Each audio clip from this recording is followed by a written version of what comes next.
to represent the people in the parliament of our nation, and for those who serve in places of influence and authority.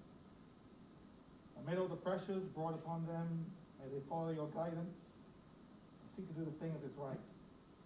Through them, your will may be done for this nation, the honor of your name, through Jesus Christ, our Lord. Amen. Look gracious upon us, O Lord, O God, in this time of our nation's sorrow and loss. Give us comfort, keep us steadfast, and hold our faith. Enable us to find in you our refuge and strength, now and always. Amen. Say the Lord's Prayer. Our Father, who art in heaven, hallowed be thy name. Thy kingdom come. Thy will be done on earth as it is in heaven. Give us this day our daily bread, and forgive us our trespasses, as we forgive those that trespass against us. And lead us not into temptation, but deliver us from evil. For thine is the kingdom, the power, and the glory, forever and ever. Amen.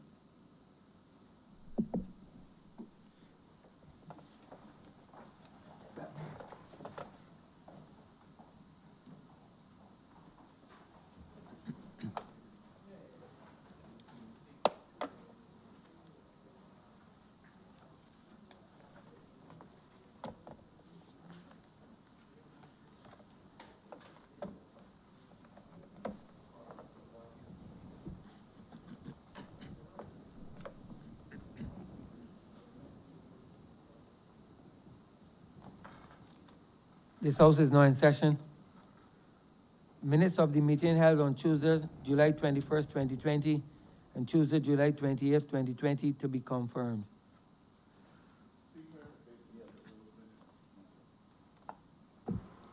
Mr. Speaker, I beg to move that those minutes be taken as read. Do we second that? The question is that the aforementioned minutes be confirmed. All those honorable members in favor, please say aye. Aye. Those against, please say no. Meeting the ayes have it. The aforementioned minutes are hereby confirmed. Announcements by Your Honor the Speaker. Messages from Her Excellency the Governor General. Petitions, papers. Mr. Speaker, I'm commanded to lay the Police Special Constable's Discipline Regulations of 2020. Notices, private members' notices, notices of questions, reports from select committees, first readings of bills, statements by ministers, congratulatory and/or obituary speeches, personal explanations, motions for leave of absence, oral replies to questions, notices of motions for the adjournment of the House on matters of urgent public importance, orders of the day. Mr. Speaker, I beg to move the suspension of standing orders 6, 16, 18, 20, 42, 5, 43, and 44 for the remainder of the day's sitting. The question is that the aforementioned standing orders be suspended for the remainder of the day's sitting. All those honorable members in favor, please say aye. Aye. Those against, please say no. We think the ayes have it. The said standing orders are hereby suspended for the remainder of the day's sitting. Honorable Member for St. Joseph. Government business, sir. Government business is now the order of the day. Order number 4, sir. In the name of the Honorable Acting the House, to move that the House resolve itself into Standing Finance Committee to consider the grant of sums of money for the service of this item. Mr. Speaker, I beg to move that you do not leave the chair and that this House resolve itself into Standing Finance Committee. The question is that the Speaker do not leave the chair and the House resolve itself into Standing Finance Committee. All those honorable members in favor, please say aye. Those against, please say no. We think the ayes have it.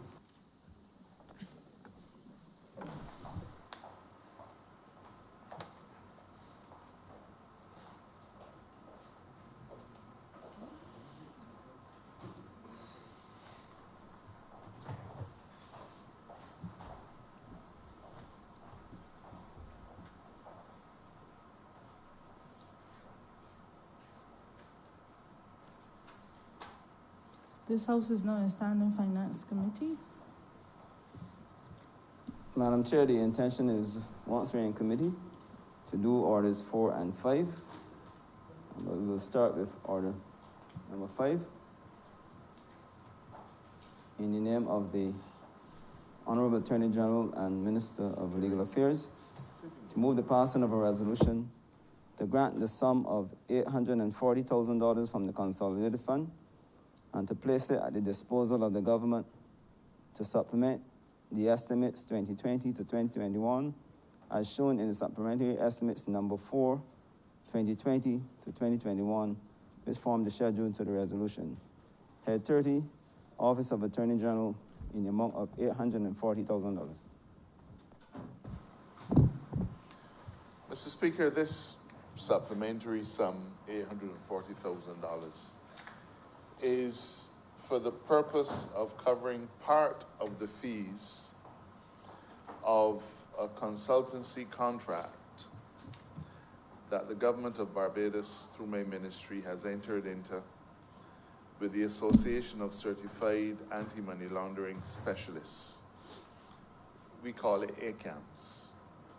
The context for this, Mr. Speaker, is to support the skills of the Barbadians who are engaged in addressing the issues raised by the Financial Action Task Force in our last report. This chamber will have heard on several occasions the challenges that we are currently facing with the Financial Action Task Force. To give the chamber a brief history, the Financial Action Task Force started, in fact, I think during the time when Sir David Simmons was Attorney General, so it goes back quite far. And at that time, we formed a regional grouping called the Caribbean Financial Action Task Force. Over the last 2 or 3 decades, sir, the international community has been focused on money laundering and in... Honorable member, just to remind you, it's the Standing Finance Committee, Sorry. so the speaker is no longer here. I stand chided, Madam Chair. As I was saying, over the years, the Financial Action Task Force has been the global standard-setting agency for determining, firstly, whether or not a country has met the minimum standards required in the fight against money laundering and terrorism. Of course, sir, it is convenient for the purposes of administration and convenient for the purposes of getting through this very complex exercise that we function in groupings. So Barbados is a part of the Caribbean Financial Action Task Force. There are other groupings in Asia, in Europe, in Africa. And twice a year, we have plenaries in Paris to do an assessment of where these countries are.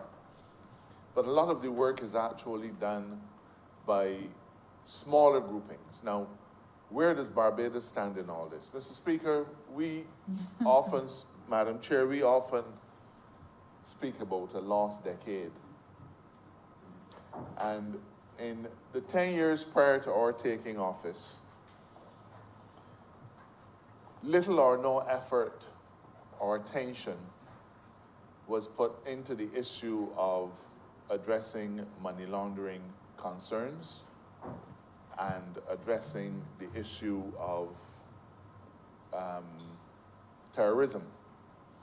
True, we did pass some pieces of legislation, but when we came to government in May of 2018, one of the things that immediately confronted us was the fact that Barbados had, in 2017, received a very, very low rating in our report. In fact, the vast majority of categories saw Barbados being below what was considered to be a reasonable standard.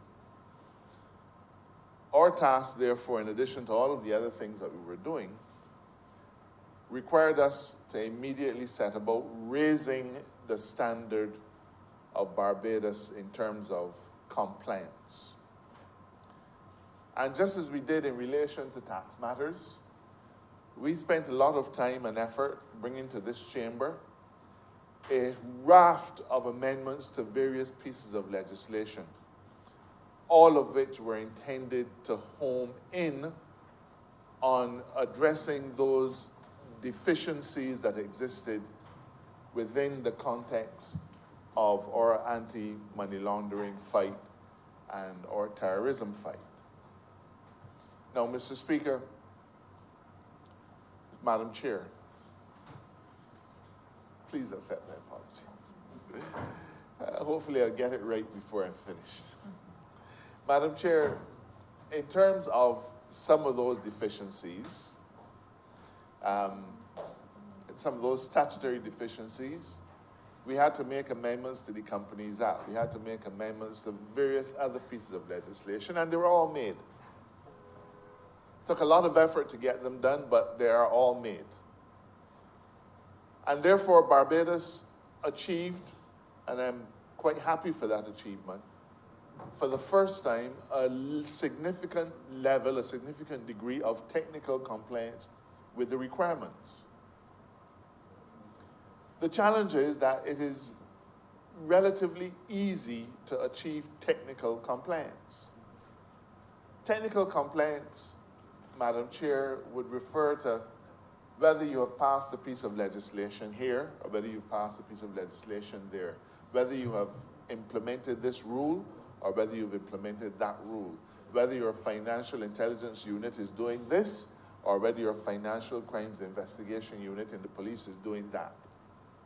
That, Madam Chair, is in the nature of a check-in-the-box exercise. And I apologize to all the hardworking people for reducing it into those terms, because it's far more than that. But the point is, in relation to technical compliance, the assessment is, do you have this law, do you have that law? However, that is not the end of the process.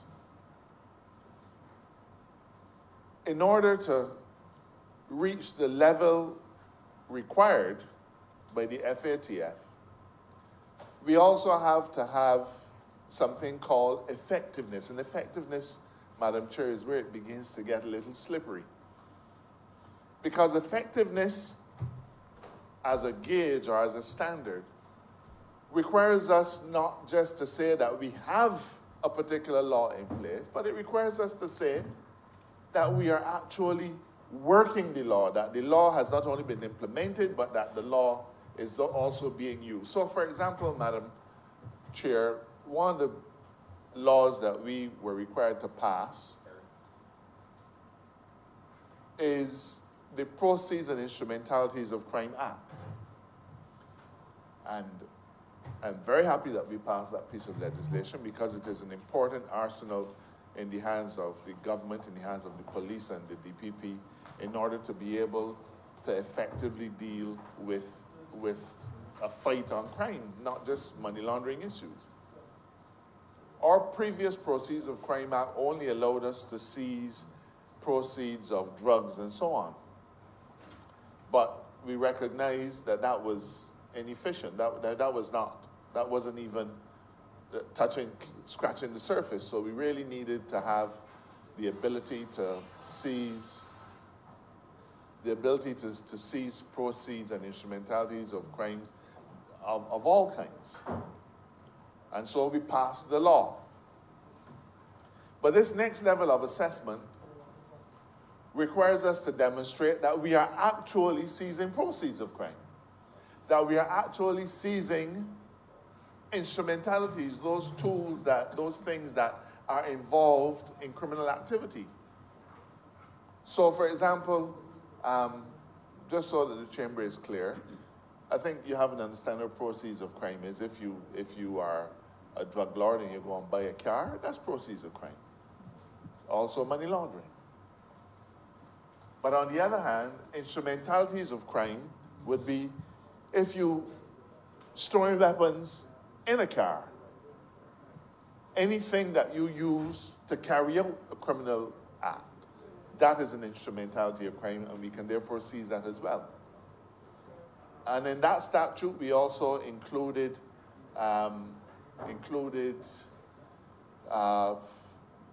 unexplained wealth. So all of these are those are the technical things, but for effectiveness, we have to show that we are actually prosecuting people. We have to show that cases are going through the court system for money laundering. And I'm very happy to know, to be able to report to the Chamber that of late, we've actually been able to seize some assets successfully. We have frozen assets also successfully.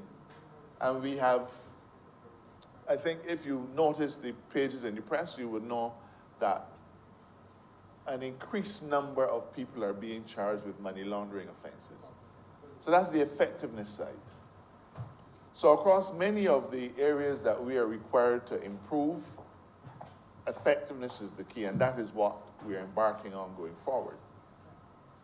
Now, the FATF has assessed Barbados, and they've found that in several areas we remain deficient. But those areas are associated with the effectiveness side of things, not the technical compliance side of things. Now, the FATF has given us 2 years to work our way through that process and to get out of this state of enhanced due diligence. The process was consultative. We had meetings with their side. We argued with them that we were effective in this area, and we showed statistics, and they took that off. There were others where they felt that we were not effective enough, and therefore those things have kept on. Now, some of the practical difficulties that we've had in effectiveness have had to do with our court system. So the FATF says, well, we want to see convictions. Now, let me be frank. They operate on the misguided assumption that in order to show that you are fighting something, that you must have convictions. Our approach to it is very different. We feel if you are successful in fighting it, then the number of convictions that you should have will be few, because you've successfully fought it. It's like fighting, Madam Chair, you're a doctor. If you are fighting malaria, the proof of your malaria fight is not a large number of malaria cases that you're treating. The proof of your malaria fight, of the success, is that you have no malaria cases. Now, I know that's simplistic, but that's how we see it. But they're requiring us to establish and to give evidence that we have a large number of prosecutions in certain areas. Now, Madam Chair, when we came to government, we found that the backlog of cases to be tried in the criminal division of our High Court was in the region of just under 1,000, and dated back to 2007. Now, at that time, Madam Chair, we only had 2 High Court judges who were doing criminal matters. So you would end up with each one having to do about 500.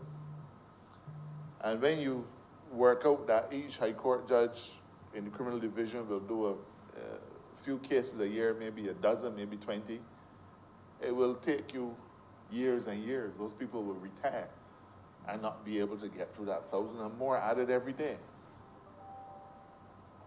So we recognized that appointing additional judges to the High Court was not just important for our purposes in terms of improving the dispensation of justice, in terms of helping us to wrestle criminal activity to the ground. There was also the spill-off benefit to being able to move cases through the criminal system faster, so that we were able to satisfy the requirements of the world standard setting body. So our imperative, let me make it clear, nobody's to say that we appointed judges to satisfy the FATF, because I know you would hear that in a few minutes. we determined that we needed to appoint High Court judges to improve the dispensation of justice in Barbados.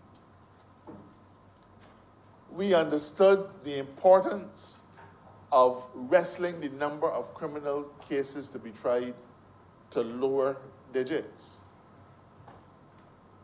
But in appointing those High Court judges, we had the spill-off benefit of being able to defend our regime by saying, we having appointed additional High Court judges, we can now expect to get cases going through the system faster.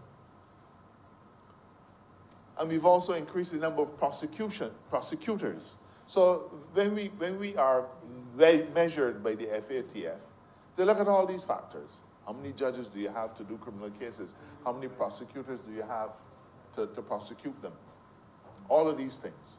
They look at how many people do you have in the financial crimes investigation unit of the Royal Barbados Police Force, because they want to determine whether all of these things you've put in place in law are being effectively used as tools. So, we're satisfied, Madam Chair, that we are working well along that process, but it would be remiss of me if I did not mention to this chamber what the EU has done to us in this situation. I've said, Madam Chairman, that we've agreed a course of action with the FATF, which would take us 2 years. Now, as ambitious Bajans that we are, we know we don't want to be in this process for 2 years. We're trying to get out in a year. COVID has presented some difficulties, but we're trying to get out in a year. However, Madam Chair, the EU, European Union, because of the fact that we are in a state of enhanced due diligence in the FATF process, remember FATF is Financial Action Task Force, the global standard setting body. The EU, following one of their pieces of legislation,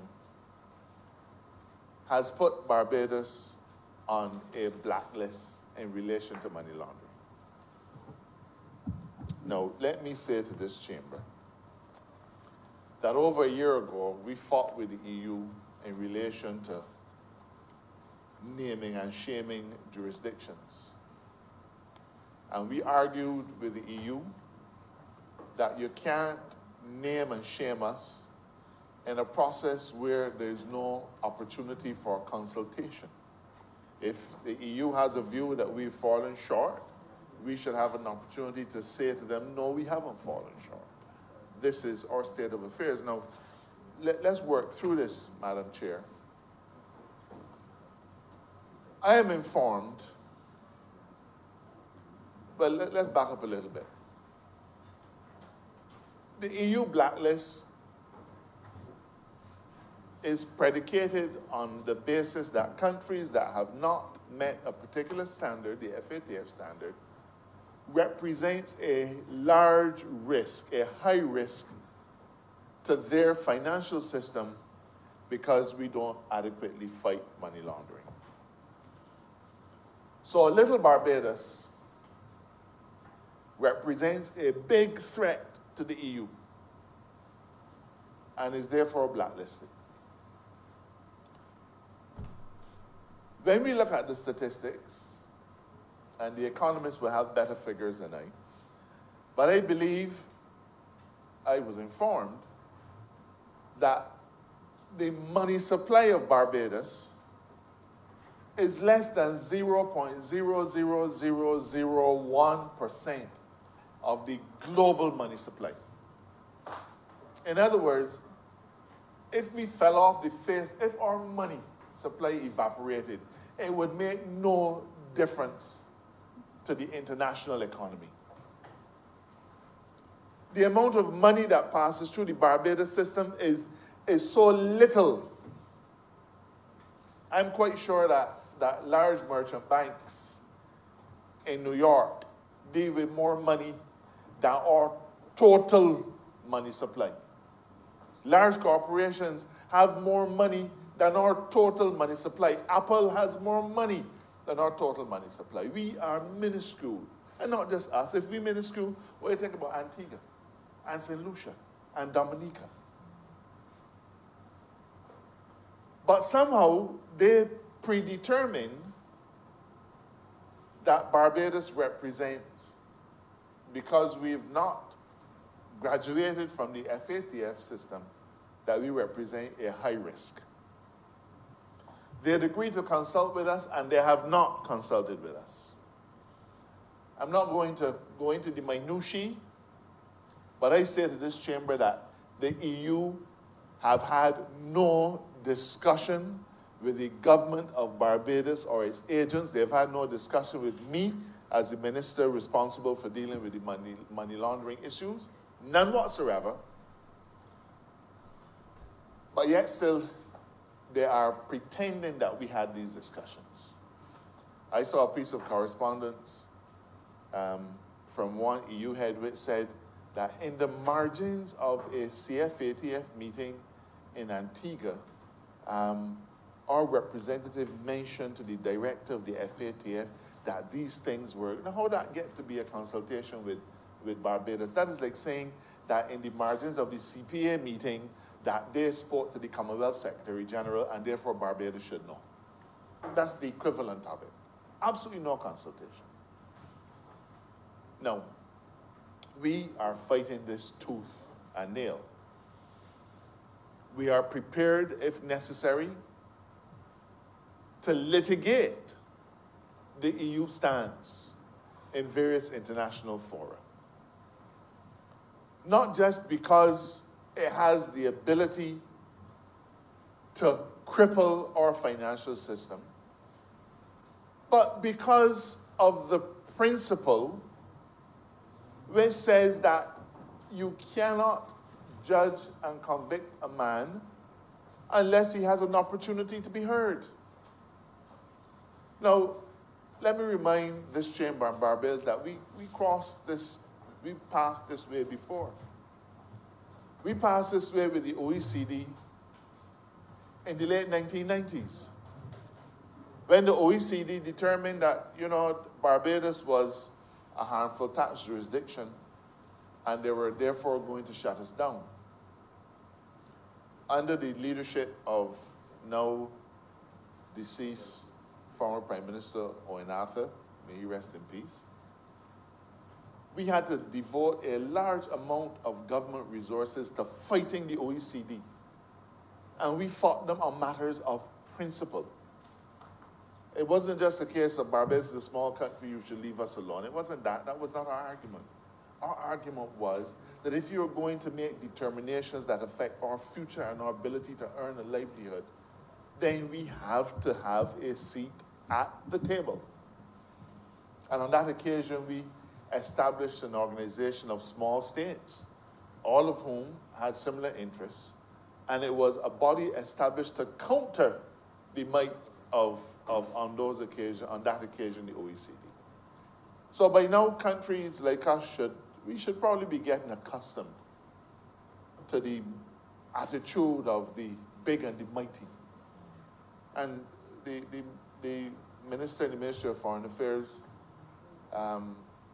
will identify immediately with the many instances across the many fora where countries and groupings make decisions and determinations about what we are and about what we should do. We, in an effort to deal with the harmful tax problem, we took a decision to remove the ring fencing of international business companies. It was a commitment that was given by the last government on the eve of leaving government, and they left it for us to deal with. But that's all right, we're accustomed. And we dealt with it in a way that we think can work for Barbados. And we reduced everybody's corporation tax to a single set of bands. The highest is 5%. So if you are what used to be called an offshore company, you start at 5%. If you're a local company, whether you are Cave Shepherd or your mom and pop operation selling sweeties, as long as you're a company, 5%. Would you believe, Madam Chair, that the same people who said that we needed to adjust our tax regime, we needed to get rid of the ring fencing, we needed to stop having Barbadian companies at this high rate and the overseas companies at this low rate, and we needed to put everybody on the same level. You know, sooner than we did that they started to say, well, we don't feel you taxing enough. We think that your tax rate should really be 12.5%. No. You know, I'm known by now in certain circles to tell the story of Sisyphus. And for those of you in the chamber, and there are probably only one or two, who are not Greek and Latin scholars, or who have not sat at the feet of teachers who trouble to teach them those things, I really hope they still do. Sisyphus was a king who was punished by the gods, and his punishment was that every day, his punishment was that he had to roll a boulder up a steep hill. And he would get it to the top of the hill in the evening, and the gods would roll it back down. And the next morning, Sisyphus has to start all over again and roll that boulder right to the top of the hill. And that night, the gods roll it back down. So Sisyphus was doomed to be forever doing that which the gods required him to do, but that which they effectively prevented him from satisfying. And so in just about every area of Barbados activity, no sooner than we reach a particular goalpost, the reaching of that goalpost is rendered nugatory because somehow they're not satisfied with what we've done. And that is exactly what we're facing here. Now, which brings me then, with that brief summary, to what we are about.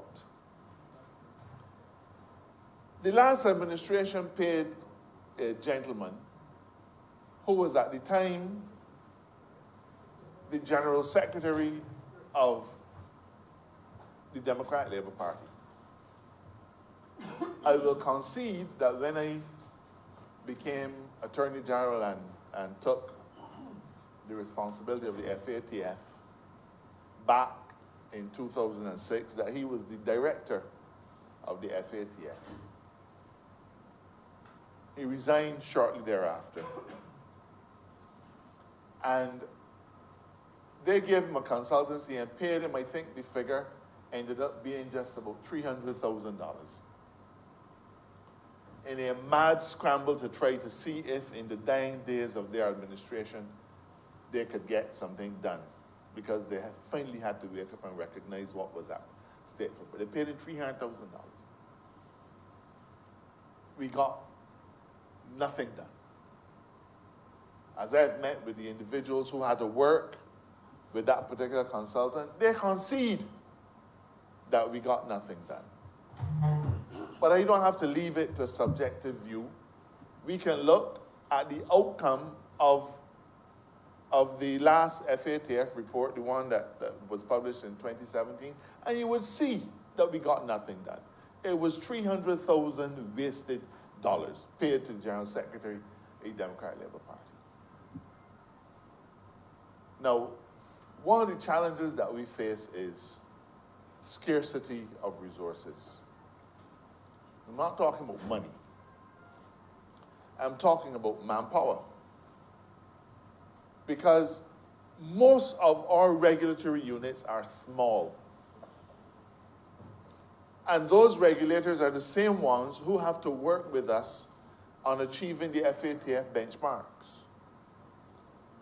But equally, their worldview and exposure is limited, because they come to work every day working on a particular thing, but they don't have the benefit of knowing what Pakistan did. They don't have the benefit of knowing how Yugoslavia solved this problem. They don't have the benefit of knowing how the United States addressed a particular issue. Remember, you have 2 minutes left. Oh my goodness. They don't have the benefit of that. So, because they're excellent officers for the most part, but they simply can't manage their day-to-day work and still spend all the rest of the time dealing with FATF issues. So it was important for us to engage some of the finest consultants in the world, some of the finest minds in the world who have addressed not just the easy ones, but who have worked for the hard ones like Pakistan and India and so on. And for the last 18 months, we had the benefit of those consultants working for Barbados. Now, the leader of the opposition will recognize that there was no money in any estimates previously to pay them.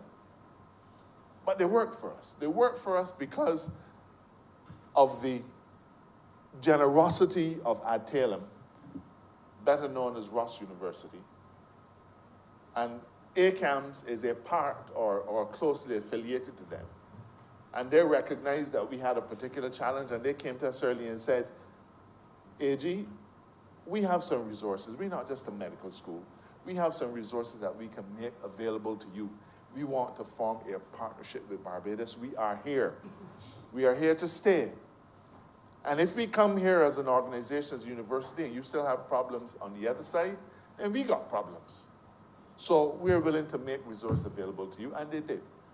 They made those resources available to us gratis for a year and a half. We benefited greatly from their oversight and from their hard work, and our people have learned through working alongside those consultants. But we now have to go the rest of the way. But of course, you can't expect everything for free.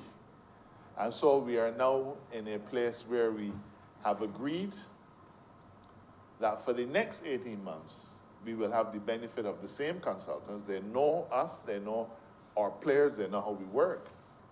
And this amount of $850,000 Barbados represents the first 3 tranches. Now, I reiterate that this company, it's a small Canadian organization, but they are the principal advisors for many other governments across the world on this very area, and they have achieved great success. And we believe that we are getting value for money by engaging in this consultancy. As I said, this represents the first 3 tranches. The final tranche will be in the next financial year, and therefore it isn't accounted for here. And with those words, I ask that this chamber give its approval to this particular resolution.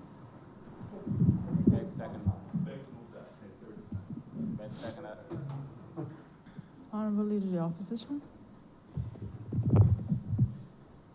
Thank you very much, ma'am. And just briefly to say a couple of things, which I hope carry some merit, some worth. It would have been good, and maybe I missed it. Maybe it was done previously, and maybe I missed it. But it would have been good or better if the Parliament had been, and the public of Barbados could have been advised as to the generosity of the Ross Institution with respect to helping to facilitate this type of consultancy services for the government of Barbados. I don't think it is necessarily the best thing, and I do apologize if it had been stated publicly or in these precincts and I missed it for whatever reason. But I don't think it's the best thing that it is only at this moment, after a year, that we're hearing that the government, the people of Barbados benefited from the generosity of the Ross Institution with respect to helping with the provision of these consultancy services. I would always be all for anything that improves the quality of functionality attaching to institutions that we put in place to help to present a better image of Barbados, and indeed in reality to make Barbados a better jurisdiction for business and financial practices. We understand totally on this side that we have to face the world. We are part of a global community. We have commitments under our arrangements with various institutions. And we're also subject sometimes to the whims and fancies of these institutions as they flex their muscles in ways which disadvantage us. We are aware of all of that. So we will always support from this side any improvement in the quality of functionality attaching to those institutions which we put in place to improve our image to the world and our ability to meet our obligations at home and abroad. So if there's a consultancy to be entered into, which helps us to sharpen the skills over which we are deficient at home, certainly I would want to add my voice in support of that.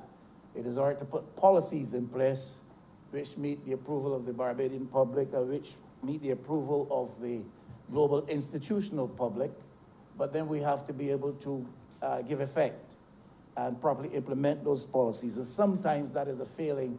In fact, that's a failing even of developed states, sometimes far less developing states such as we are. So I would want to support any measure, any legitimate and proper measure put in place to help us to improve our platform, our architecture for taking a responsible place in the global community and being as cautious and careful in oversight at home as we can be to avoid any detriment either to our image or to our economy. It would be good if we could hear, I know the Honorable Attorney General did attempt to give a little bit of information, this particular consultancy entity. I would have to ask, and I hope I don't offend by asking that, is it totally an overseas-based consultancy into which we are entering this agreement and these arrangements? Or does, in fact, this entity have local, domestic connections who will benefit financially from the arrangements? If, in fact, there are domestic and local entities, whether they be legal or otherwise, who are benefiting from the financial arrangements, I think we should be told.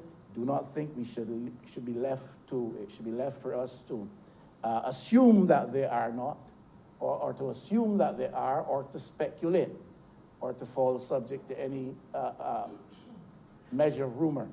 So if there are domestic entities identified with this particular group for whom this money is being sought, I would want to urge that we be told. If that is not the case, I think it would be equally important to say so that that matter is not an issue in anybody's minds. I certainly would not want to stand in the way of government doing what it can to, as I said, improve our situation with respect to these matters. But we want to be able, as Barbadians, to be the beneficiaries as far as possible and as far as is prudent and practical to the arrangements fully attaching to these things. So if there is any local or domestic entity, whether it be a legal entity or any type of entity that would benefit from these arrangements, I would want to urge that be said. And if there's not, I would want to suggest that it ought to be said to clear it with respect to that issue. Now, these folks are going to be getting 840. That's a lot of money. And I believe the Attorney General, the Honorable Attorney General, has said sufficient to suggest that it is money being prudently spent. One would wonder, though, how far we are going to be taking this matter. This money will cover a certain period. Are there further payments, therefore, to be made? And for how long a period do we expect to be involved in this arrangement with this consultancy? These are some of the issues, queries, ma'am, that I have, and I simply put them for consideration. Thank you. Thank you. Honourable Member for Christchurch East Central. Thank you, Madam Chair. I just wanted to add my voice to this very important resolution and to support certainly the AG's very masterful presentation. The reality is that Barbados is very small relative to the global financial system, but the impact that these requirements have, these standards have on our ability to engage the world, especially now, Madam Chair, in the context of COVID-19, cannot be underscored. And whilst the resolution speaks to work that is being supported externally to the government of Barbados, the reality of our circumstances is that every time there is any negative reference to Barbados on any list, Madam Chair, it creates ripples that we cannot afford to have done. And the truth is, given our thrust to engage the world, Madam Chair, differently, we recognize that over the past, certainly 20 years as I have become a professional economist, we have had a range of issues, Madam Chair, that whether it is trade issues, whether it was issues related to WTO, from that perspective, now you're talking about money laundering, and to the extent that you have terrorism financing and the perspective that the standards that are set, certainly in the metropolitan countries, and the demands that it creates on us as small open economies trying to ensure that we navigate a global environment that allows for our citizens, our businesses, however small, however large, to actually be able to conduct business externally.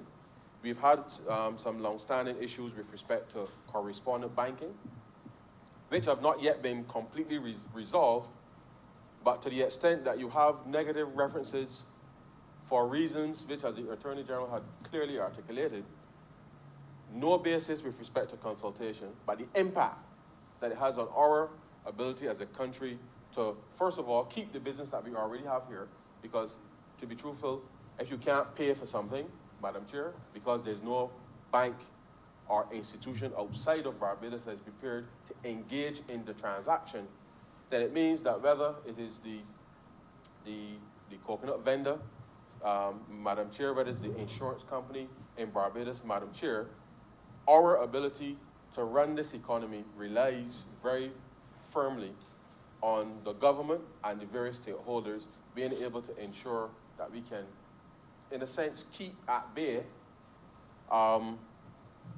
those standards, those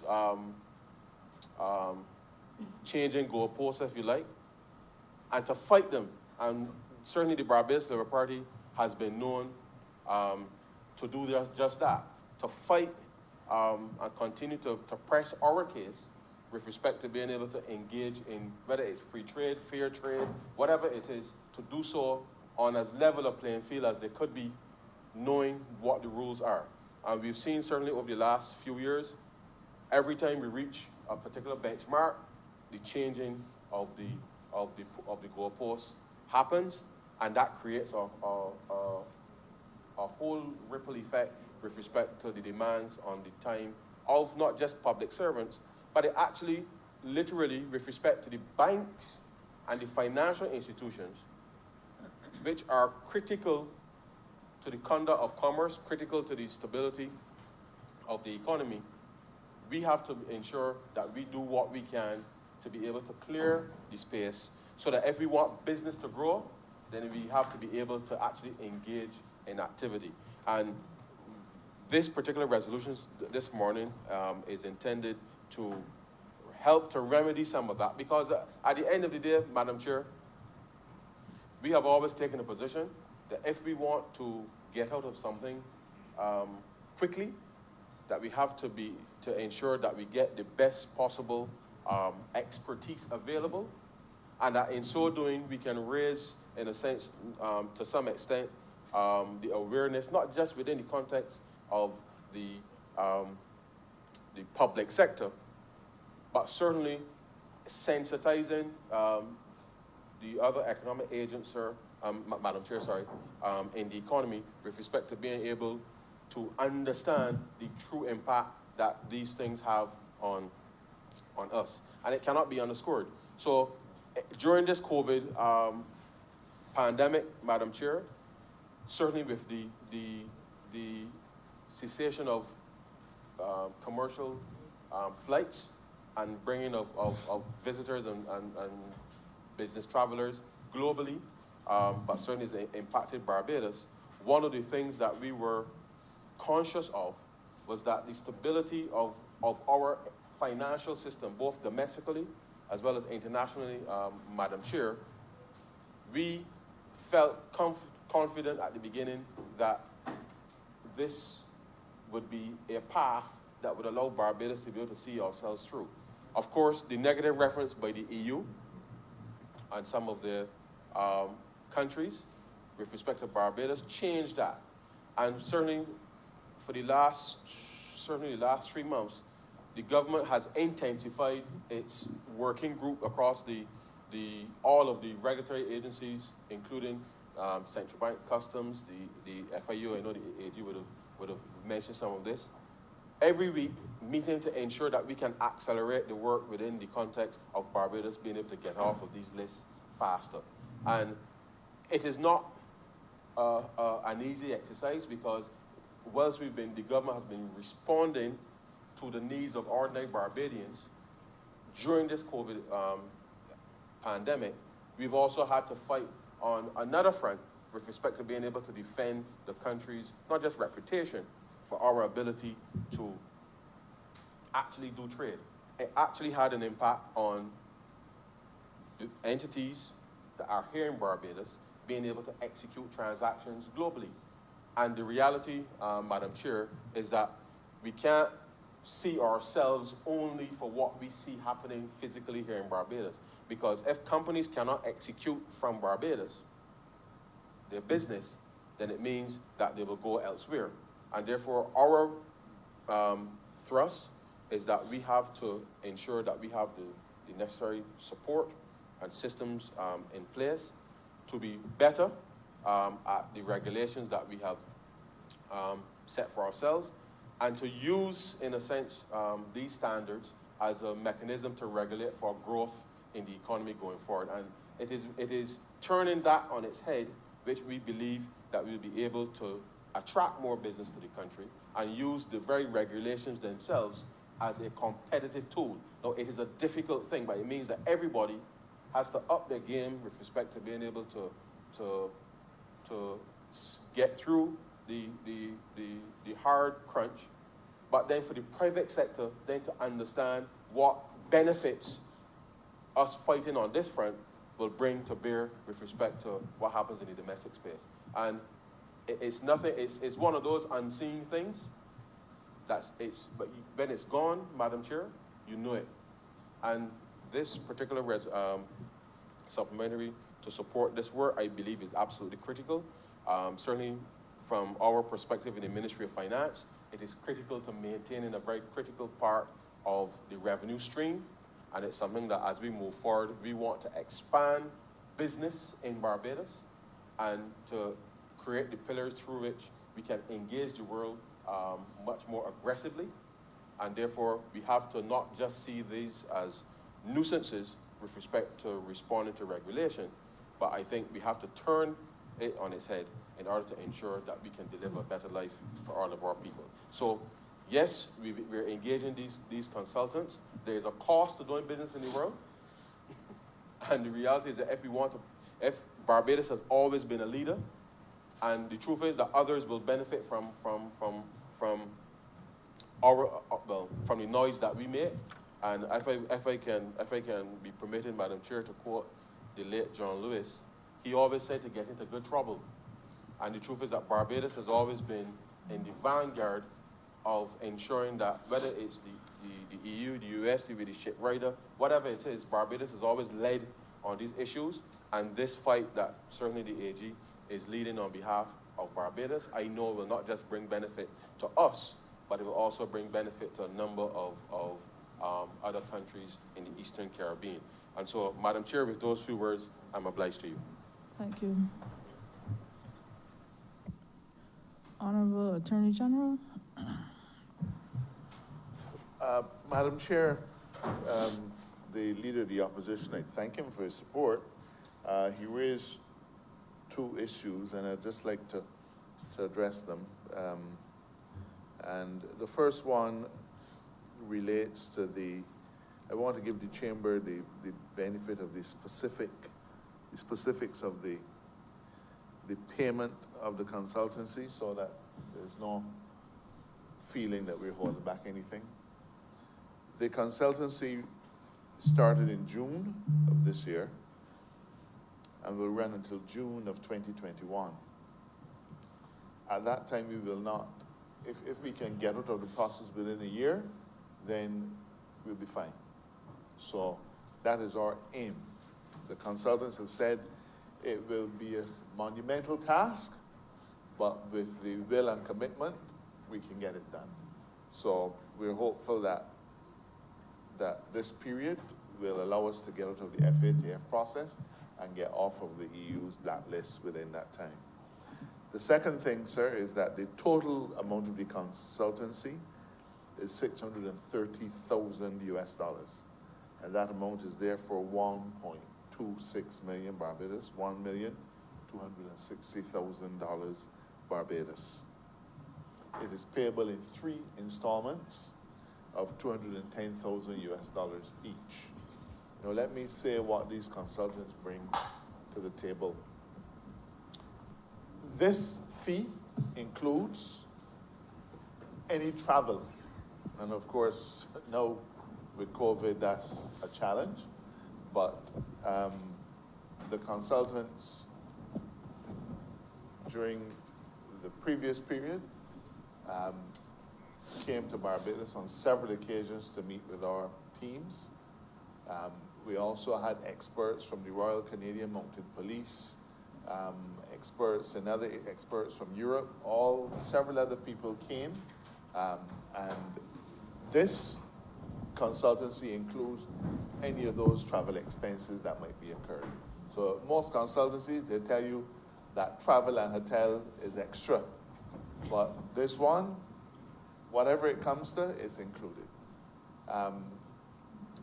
The second matter, I think I just averted to it, it puts at our disposal a large number of experts who we've benefited from in the past. They said we've had people coming in from the Royal Canadian Mounted Police to deal with investigations of financial crimes, the Canadian perspective, to give our people here important lessons on how they can be dealt with.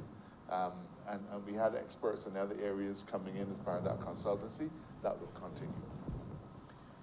The Leader of the Opposition asked the question whether these consultants were entirely overseas or whether there would be anybody in Barbados who will be getting any financial benefit from it. In other words, whether there are any local people on the team. And I am in a state of despair to have to say that there are no local people on the team. Because the truth is, we feel that by now we ought to have enough people locally that could carry forward these matters for us. But I've already talked about the dearth of expertise. So lest the Leader of the Opposition stay awake at night worrying, there are no locals, corporate, individual, imaginary, veiled, pretend, nothing. There are no locals who are going to be getting any benefit from this consultancy. I'm sorry that that's the case, because in many consultancies, there is a local component, and that is something that we always support and laud. But there is regrettably no local component in this instance. So the Leader of the Opposition, I'm sure that he wasn't thinking that there might be somebody here known to the government who we would be trying to benefit. I don't think he'd be thinking that at all. But less he was, this team, these consultants are Canadian. We have very healthy Canadian relationships, with Canadian. And so ACAMS, which is an American entity, will be providing those consultancy services to us through various players, and the major player is going to be a set of Canadian sub-consultants. So there is no local body who is going to be getting any fees on this particular matter, and let me say that I am sorry that that is the case, because as as I said, many consultancies will always have a local component. Mr. Speaker, the one thing that the Minister of Finance spoke about that I didn't get the time to cover, but if I'm allowed, I would just like to strengthen that side of it, because a lot of these things seem almost like Don Quixote tilting at windmills. They seem, the average Barbadian will hear it, but not quite have an appreciation for what's at stake. And in many instances, they're not even going to give the government credit for trying to cross these bridges. So permit me to explain in a little bit greater detail than the Minister of Finance has what not addressing this issue would result in. Barbadians take for granted that they can go on Amazon and buy things and pay their credit card. They take for granted that they go into a pharmacy and that there is medication on the shelves. They can go and buy a car. If they buy a second-hand car, they can get the car parts. Exercise books, computers, microphones, from A to Z. But in order to be able to process the transactions to pay for those things, you need to have something called correspondent banking. Correspondent banking is not a difficult concept to grasp. Or banks, or local banks, in order to make a payment for medication for, let's say, Pfizer or some other pharmaceutical company, the local company will send its money to the local bank. And then that local bank has to send money to a bank overseas through whom the vendor is paid. But you have to have a bank overseas that is willing to take your money. So in most times you say, well, I buy something from Amazon, and in your mind, it is you and Amazon. It doesn't work that way. Between you and Amazon is a local bank and a foreign bank, and then Amazon. Correspondent banking is the term used to describe the relationship between the local bank and that foreign bank. Now, just a few years ago, the region had the benefit of 120 correspondent banking relationships. So, there was always somebody on the other end who was going to be taking the money and passing it on. Over 120. But because of the fact that the region, that countries in the region were on blacklists and on gray lists and all kind of things, it doesn't matter whether the risk was great. But for those banks say, listen, see, you're too small for me to hurt my head about you. So I down with you on that. Let's put it another way. In order to make a payment, if this were the Isle and the member for St. James Central, St. James South was the correspondent bank. The member for St. James Central would have to be satisfied that I, the bank sending the money to her, have done a sufficient level of due diligence on my customers, the body who is putting the money for me to send to her, so that when she gets it, she is not party to a money laundering scheme. So all the banks on that side of the divide have taken the position, Barbados too small, St. Lucia too small, even Trinidad too small. And I can't hurt my head to find out whether or not you've done any sufficient level of due diligence on this side. So I'm done with you on that. No. If you were dealing with a big country, you wouldn't want to take the chance because there's a lot of benefit on this side. If you were dealing with a juggernaut bank, one of the big banks, Bank of America, TD, equally, you don't want to offend those people, so you work with them. But our regional banks, as big as they may seem to us, are small. And if we do not satisfy the standard setting body that we have covered off all of our bases with money laundering, then the banks, the correspondent banks, they say we're done with you and that we're not taking your money. So when we try to buy, one of the things we've been buying recently has been a lot of stuff for COVID. We've been buying respirators, we've been buying various things. When we try to buy those things and there's no correspondent bank willing to deal with us, then we can't complete the sale. So that is what is at stake. Our ability to trade in the international arena. And this is not just dealing with big things. This is something as simple as buying a motorcycle tire, as buying pencils for our school children, as paying your if you got a child overseas at university, paying his or her school fees. All of these things are affecting it. So it's not just the big transactions, our ability to do little things on a day-to-day basis that we don't even work through. We will lose if we lose our correspondent bank. So this is another major hurdle for us to cross, but I'm satisfied that we will be able to achieve it. We are pulling out all of the stops. We are not leaving any stones unturned. This is too vital for our national interests. We've done too much to save the Barbadian economy and to get it on a firm footing, to have to be defeated because we can't meet these standards in a good time. I will say, and I'm not entirely satisfied, in fact, I'm not satisfied at all, but one of our challenges with the EU stance was we didn't know what they wanted.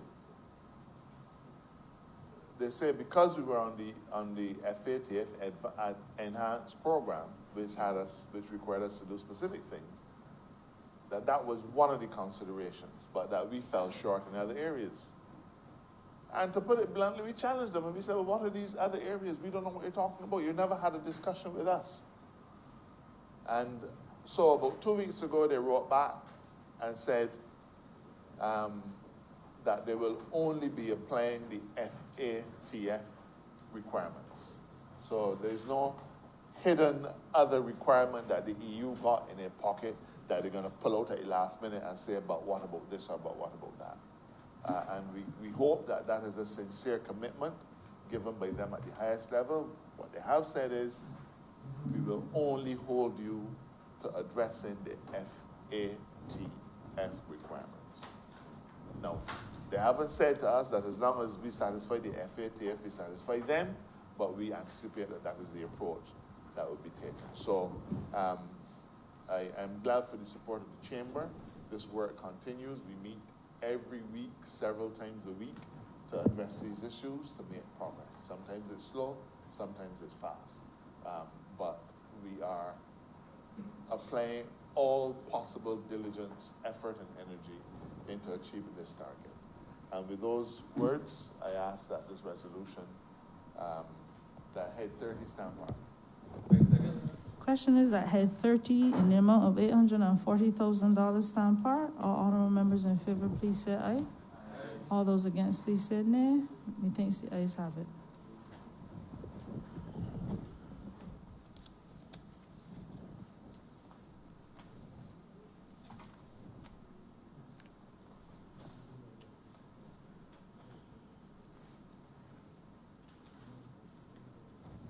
Order number 4, ma'am.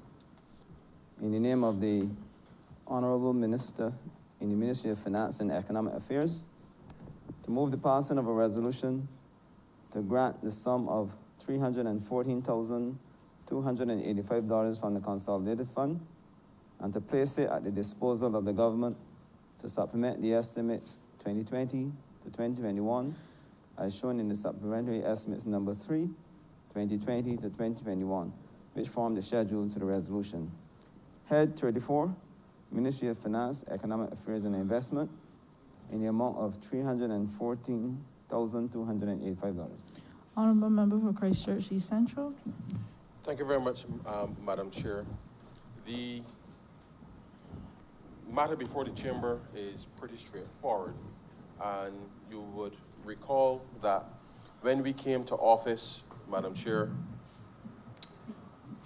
the Prime Minister, after consulting the social partnership, and certainly with the full agreement of the social partners, would have announced that we were going to be engaging the International Monetary Fund to support Barbados' recovery after the long lost decade.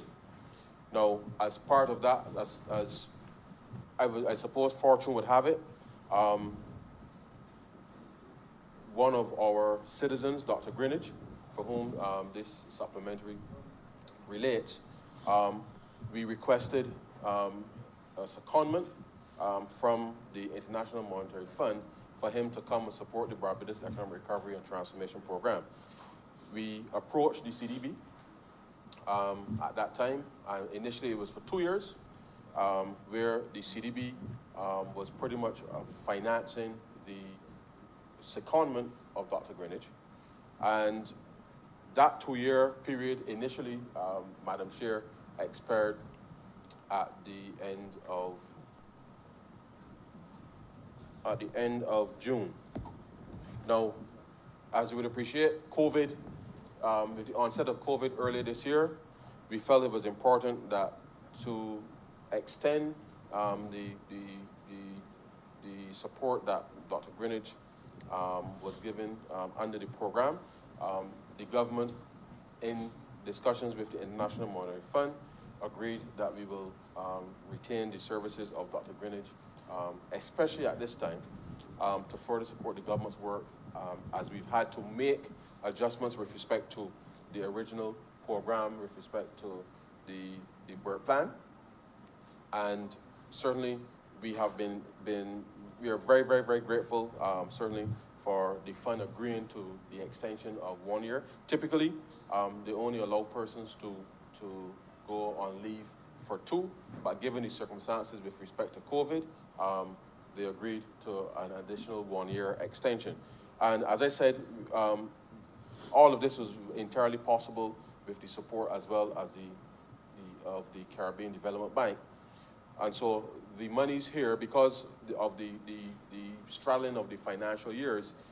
When we did the estimates in March, obviously, we did not, at that time, in the planning, anticipate that we necessarily would have needed to do the extension in the way that we've come to be able to do that today. And this is just a way of accounting for the monies that we get through the CDB with respect to being able to account for Dr. Greenidge's support in the program. I think all of Barbados would be proud to know that we have people, and this is where I think Barbados stands out, because we had people working within the organization that we can call on at a time where your country needs the support. And I think in that vein, this is where we want to be able to build up expertise amongst Barbadians who can be global citizens, but when your country is in need, that we can call on your services to be able to help move the country in a different direction. So this is a pretty straightforward matter. It is simply the extension of Dr. Greenidge's contract for an additional year with respect to the negotiations that we've been having with the fund in terms of how we will reorient our budget, certainly for this year and next year. Dr. Greenidge continues to support the work, certainly within the context of the Central Bank, as well as the Joint Economic Group.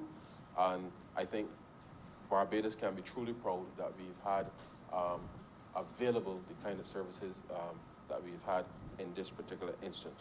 And so, with those few words, Madam Chair, I beg to move that Head 34 stand part.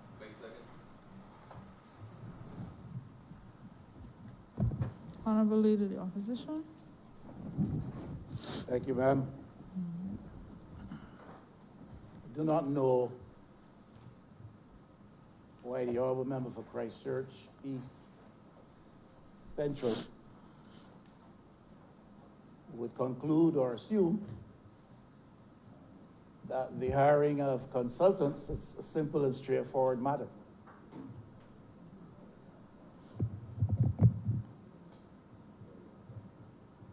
worthy only of 2 minutes of presentation in this honorable chamber.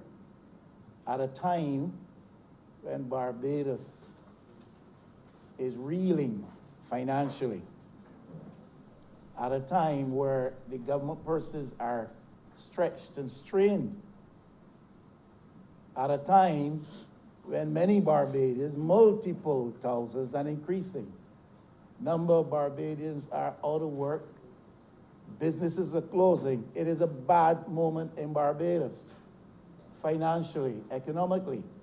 And I do not understand why the Honorable Minister of State in the Ministry of Finance would say it is simple and straightforward matter to spend $314,000 for the next year to hire a consultant. Present the case, make your submission, but don't assume that Barbados and Barbadians think that this is a simple and straightforward matter. We have just laid off or fired 4 ministers in an attempt to cut back on the costs of cabinet government in Barbados. 4 ministers and a parliamentary secretary. We just fired 4 of them because we felt the cabinet could not carry the costs. 4 ministers and a parliamentary secretary. But we come with a supplementary today for $314,000 for 1 consultant for the next year. And in making the presentation, we say it's a simple and straightforward matter. No, it's not so simple and straightforward a matter. I think the costs must be justified. And the time should be taken to show due respect to the Parliament and to the people of Barbados as to how you justify the costs going forward. On a point of order, Madam Chair. Honorable member for Christchurch East Central. But Madam Chair, the honorable member is seeking to mislead the chamber because this matter was fully ventilated before. Dr. Greenidge's engagement is not in the nature of a consultant in the way that he wishes to characterize. This is a technical assistance program which is being funded by the Caribbean Development Bank, and therefore to seek to characterize Dr. Greenidge's engagement as a consultant in the way that he wishes the public to believe that this government is doing is grossly unfortunate, because Dr. Greenidge is here providing technical support, which is supported by the Caribbean Development Bank. And the monies that are being voted are simply the monies in relation to the technical assistance with respect to that. Dr. Greenidge is not a consultant in the way that the Leader of the Opposition is seeking to characterize. Honorable Leader of the Opposition. Madam Chair, you know, a cut is a cut is a cut. I said not too long ago. A consultant is a consultant is a consultant. Dr. Greenidge is a consultant to the government of Barbados. Dr. Greenidge is a consultant to the government of Barbados. You come in here and you're asking the Parliament of Barbados to vote some money towards this cause. I am saying you can't start by saying it's a simple and straightforward matter in a context where you just fired 4 ministers to cut costs, in a context where the government's purse is seriously constrained, in a context where thousands of Barbadians are out of work, are more predicted to lose their jobs if you listen to the voice of the head of the private sector and the voice of the governor of the central bank. There's a context in which we are making this, we're bringing this thing. So you can't start by saying it's a simple and straightforward matter. The Parliament of Barbados, at least those on this side, and the people of Barbados deserve a little bit more respect and to be offered a little bit more in substance than that. That's all I am saying. I'm not trying to confuse any issue or to mislead in any house. We operate in a context where this government, having criticized the last administration for the multiple millions spent on consultancy fees, which is about 20 million or so, has gone upward of $47 million in consultancy fees. We just finished debating a resolution which spoke to the payment of consultancy fees again. I supported that one. And all I'm saying is you can't start by saying this one is a simple and straightforward matter. You're taking the Parliament for granted, and you're taking the people of Barbados for granted. And you have to be reminded that they're not to be taken for granted. In many instances, when these people are taken on and their services are contracted, people of Barbados aren't even sure what exactly they're doing. There are so many consultants around now that one has lost track, if everyone had been told in the first place, as to what specifically they're doing. Now, I don't have a problem with Dr. Greenidge. He seems to be a brilliant young Barbadian. The brief interactions I have had with him suggested to me that he's a pleasant young man who is serious about his job. I do have to acknowledge that I've come to the conclusion he does not always understand all of the political nuances operating around him and with respect to policy positions. But he seems to be a pleasant and bright fella. So I have no problem with him at all. I'm speaking to an issue. And I'm saying in the context of the times in which we now live and the hardships that Barbadians are undergoing and expected to have to undergo in the coming months and perhaps years, you can't treat to the public with this seeming lack of respect. You shouldn't treat to the Parliament with this seeming lack of respect. These people are taken on. We have no idea sometimes what they are doing. It came to my knowledge incidentally, Madam Chair, and maybe I am at fault and not the government, but it came to my knowledge incidentally on the road that Dr. Greenidge was being paid by the CDB up until now. Now, the Parliament of Barbados should be made aware of that. People of Barbados should be made properly aware of that. And maybe they were and I didn't hear because I don't hear everything. But all I can tell you is I came to the knowledge that he was being paid up until now by the Caribbean Development Bank through arrangement, and I heard that incidentally on the road, Madam Chair. Now, if I missed it, I apologize. But if it was not stated up front or long ago, then it is disrespect. And we have other consultants knocking around there. This one, I saw this resolution, senior technical advisor or something. I wasn't too sure who it was about. It is just that I happen to have knowledge of one or two things that are going on. So I assumed that it was Dr. Greenidge, and it was confirmed here a few moments ago. But I would guarantee you that there may be some even in this chamber who did not know specifically to whom this resolution applied. That's a fact. Maybe you're blessed with the knowledge, Madam Chair, maybe you knew. But I certainly didn't know. Maybe the member for St. Michael East knew.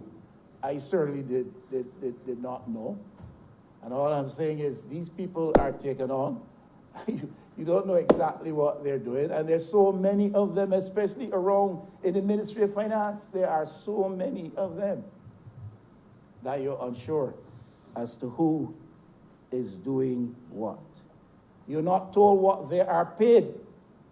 Now, I have an idea of what Dr. Greenidge is going to be paid for the next year, because this resolution has come here.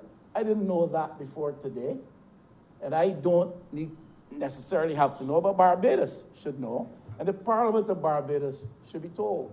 If you don't do these things,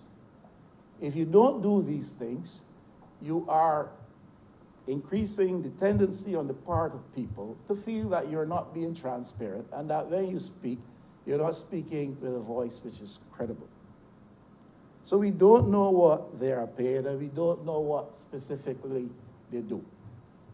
There is a Mr. Prasad, there is a Mr. Maskell, there is a Dr. Greenidge.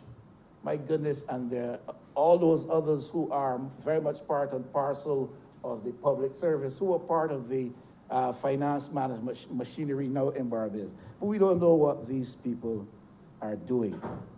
Now we have to justify this man being engaged in this way and being paid this money from whatever source. Now, I have a perspective on things. Some people want to claim that COVID is responsible for a lot of what we suffer, and to some extent there's truth in that.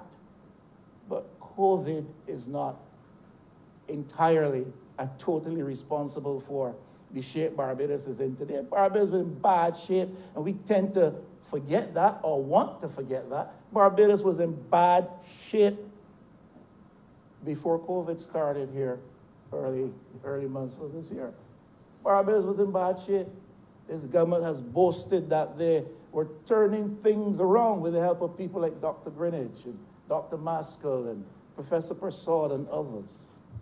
But the truth of the matter is when COVID struck us, we were in bad shape. Yes, you corrected those broad, what you like to refer to those broad and macro economic fundamentals. So you increased foreign reserves by borrowing largely. Reminded just this week by the Governor Central Bank, largely through borrowings. You increase revenue through taxation, and it's fine. You reduce debt by reneging on your obligations. These things, structurally perhaps, could be justified in terms of policy orientation.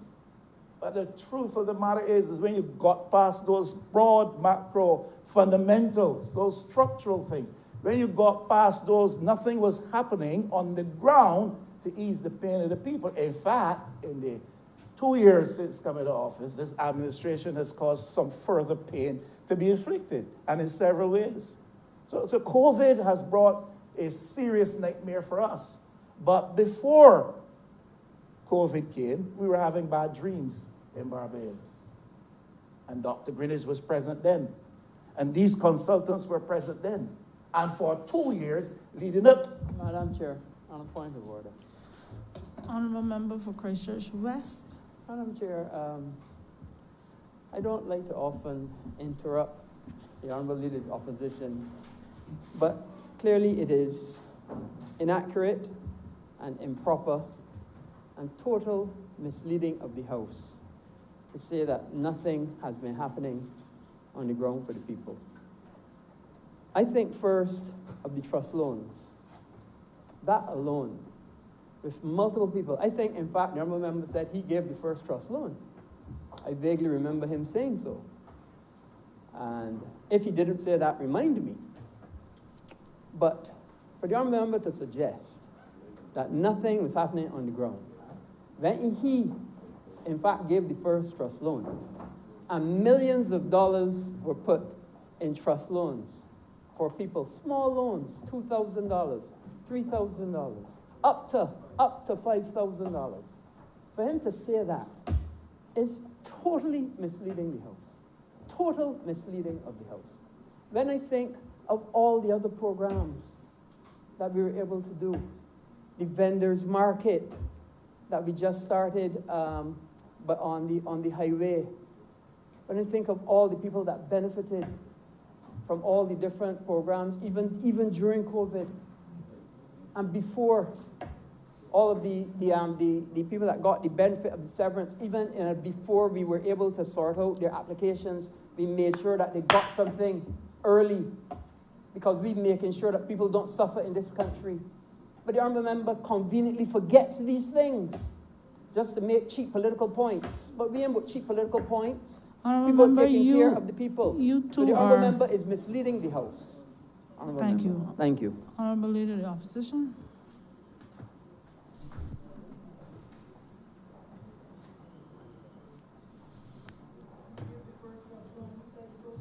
Yes, thank you, ma'am. And I will repeat, I gave the first trust loan out of my pocket. That was not state-owned money. Man approached me and he says, I hear your government is coming with trust loans. I need one now. System is not yet in place. I said, the man had an urgent need and I helped him to meet it, not the first, not the last time. So I don't know the point the Honourable Member of Christchurch West is trying to make.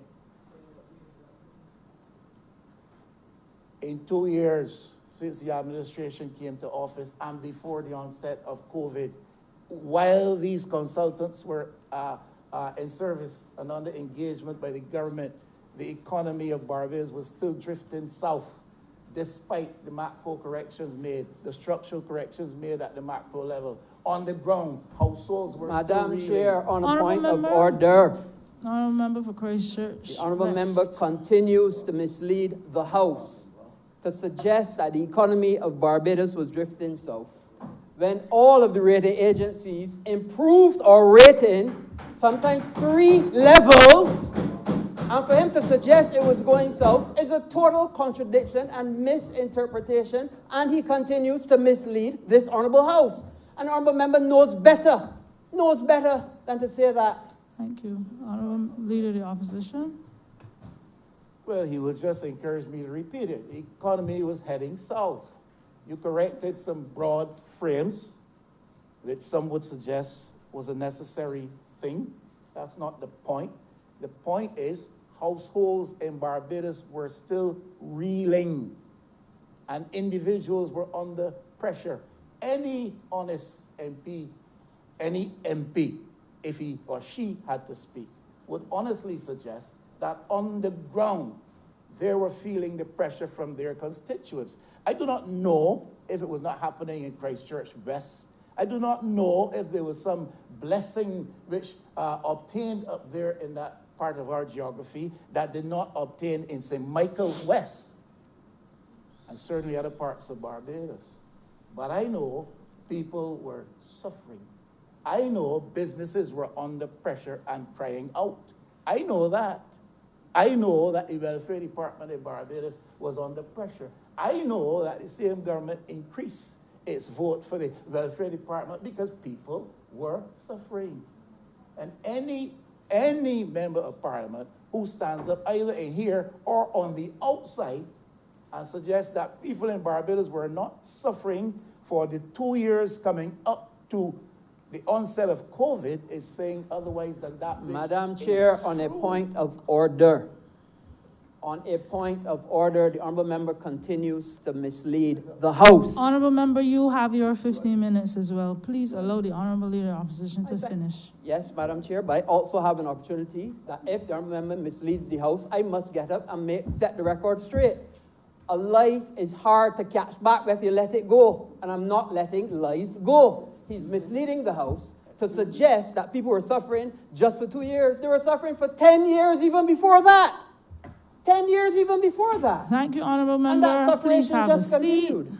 The honourable member continues to mislead the House, and I will not allow it. If we have to be here till 12 o'clock tonight and he continues to lie, I'm going to get up every single time on a point of order. Lie, ma'am.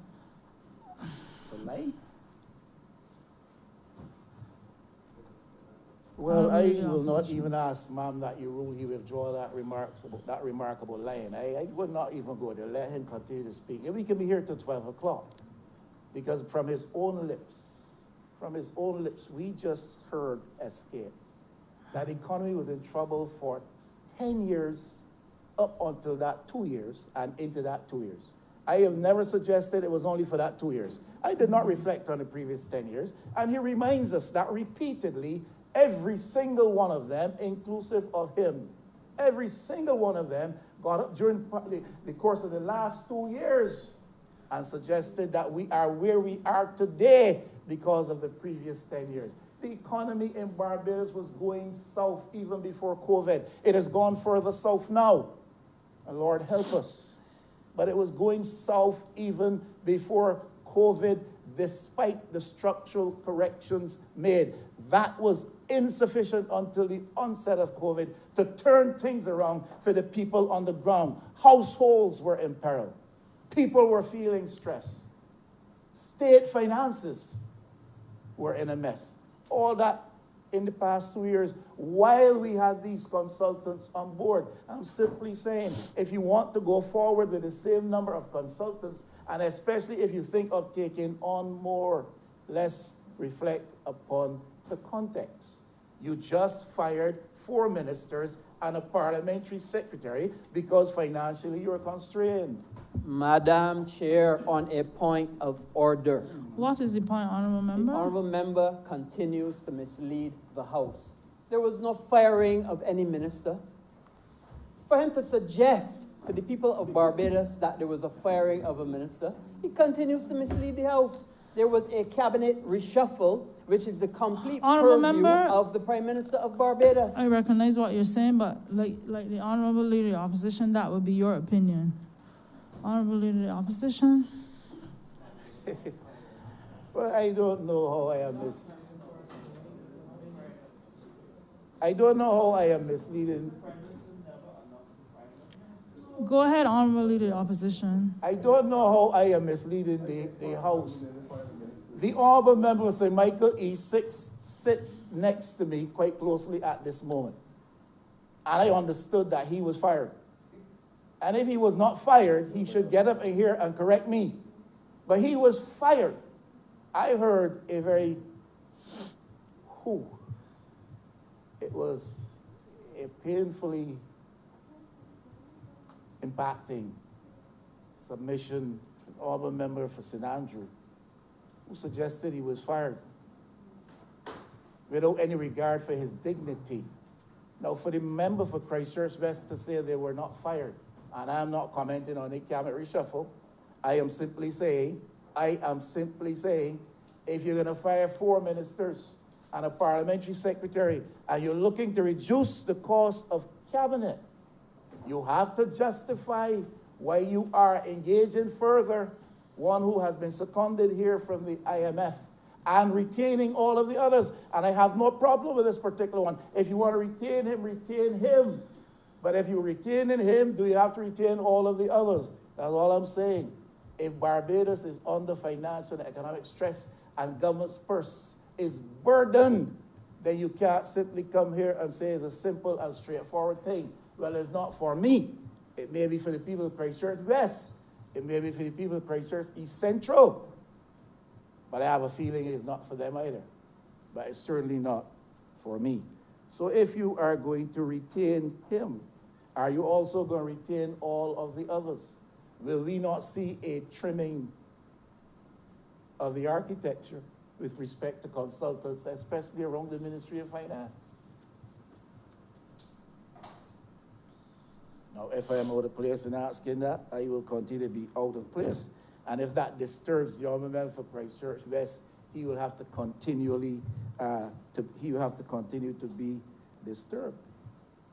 Now, I anticipate that with all of these consultants, it may not be found a hard task, that mandate which has been given to the Jobs and Investment Council, because the Honourable Minister of Finance, the Prime Minister, just established a job as an investment council. There are dozens, as I understand it, there's dozens of people who are engaged in helping us to conceptualize a policy program or a set of policies that will take us beyond COVID and address the shortcomings in the Barbados economy.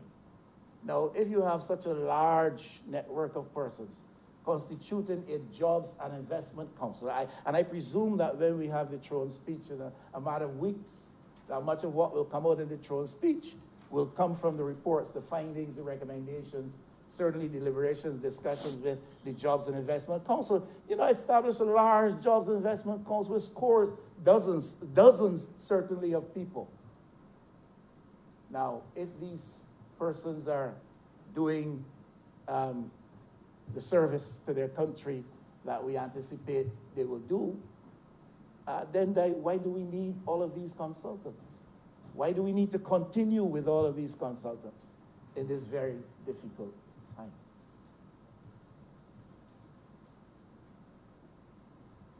How are we, in what way are we beholden to these people such that we cannot make a course correction and do some trimming of the budget with respect to the consultants in Barbados? Now, I want to repeat, I have no problem with Dr. Greenwich. I think when he speaks in the interests of the government, he speaks well. Don't necessarily always agree with what he said, but he speaks well, tries to present a case properly for the government of the day. That is his responsibility. I repeat, it is my view, he does not always understand the political dynamics, the political nuances operating around him because he's not a politician. I'm hearing today he's a technician. The fact of the matter is, he spoke to us recently about the success of the BOSS program. The success of the BOSS program. And he spoke in very positive and optimistic terms. And he said that there was about a 50% buy-in to the BOSS scheme launched by government last month. A 50% buy-in. Now, all along we have been told it's a 90-something% buy-in, you know. Outside in the public, in the media, statements would be made. There's a 90-something% buy-in to the BOSS program. In Parliament, we were told a 90-something% buy-in to the BOSS program. He reports after the first month. A 50% buy-in by public servants to the BOSS program. He believes that it'll take a while for people to further buy in because they have to make some adjustments to their expenditure schedules. People have to finish off payments of some of their debts before they can now buy into this new investment program. This is the way he explained it. So he expects it to improve and increase in terms of the measure of buy-in. But he reported it to be at 50%. He also said, bearing in mind there's a cap of about $8 million with respect to the BOSS program for any month, about $4.5 million were subscribed to. 4.5 million. 4.5 million. And if I understand him correctly, just over 1 million represented investment from public servants. And the other 3 million or so went to those who bought these bonds on the secondary market. In other words, people with money, privileged people, as I anticipated. It is people, as I anticipated, it is people who would buy up these bonds on the secondary market because they got the money. It's the privileged few, or the privileged many, but it's not largely so the public servants that will. Institutions and individuals outside of the public service, 50% only of whom thus far have subscribed to the bond program. So I would suggest that there's a lot of success, and I don't want to be pessimistic, and I never told anybody not to buy the bonds or to go for the bonds program. I simply caution that you should take on board every consideration and not simply those which were being given public vent by those who were supporters and proposers of the program. So there's a wait and see as to where that will go. I am saying simply that that program seems not to have met with the success that government hoped for, at least not today. And if that's the case, government's intended programs can find themselves underfunded, potentially. I'm suggesting, therefore, that you've got to be very careful with every dollar of expenditure into which you enter. Questions, therefore, have to be raised about these consultants. We are in, if I'm not mistaken, a serious period of decline in Barbados, and it started before COVID. The COVID started earlier this year. You're reading the central bank documents.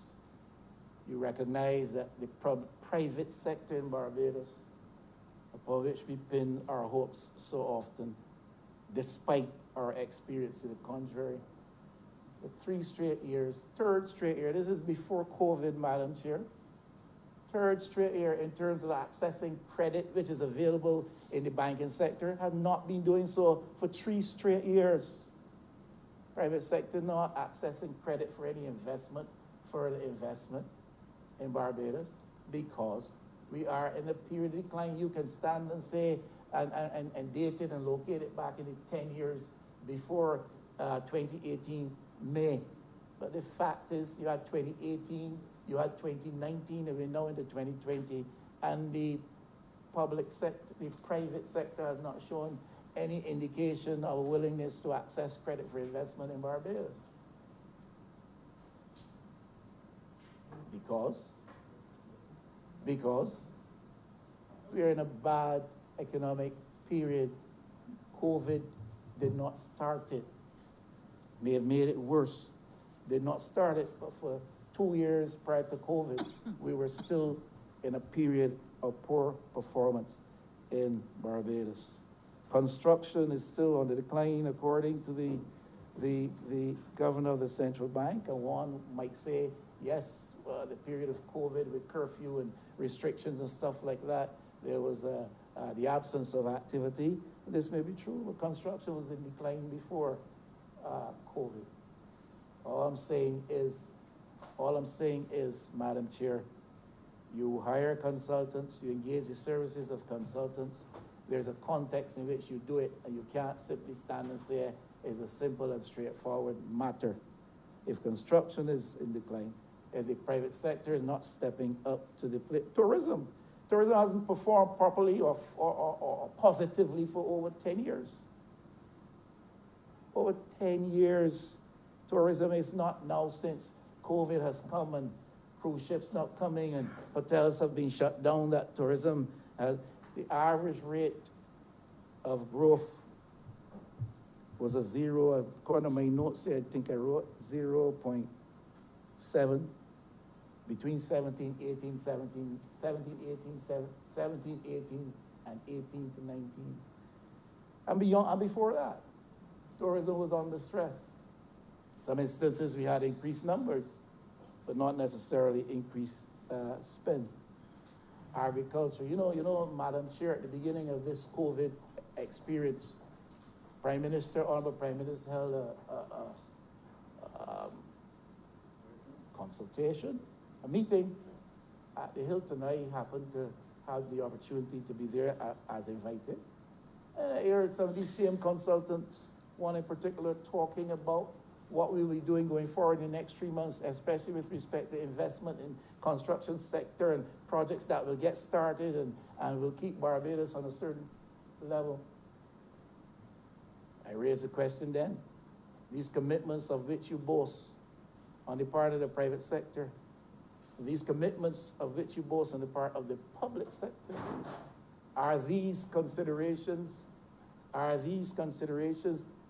in any way, as stated today, bearing any relationship to the potential impact from COVID? In other words, did the private sector give this commitment pre-COVID or post-COVID? Honorable member, you have 2 minutes left. All I'm saying is the economy has been in trouble before COVID, while we had these consultants. So we are increasing the number, and we're retaining this one. You can't simply come and say it's a straightforward and simple matter. You have to better justify that. Agriculture, which also supposed to take us out and beyond this thing, help us to address our import bill and to keep economic activity going, is, I don't know, is slow to emerge as the savior it was being projected to be.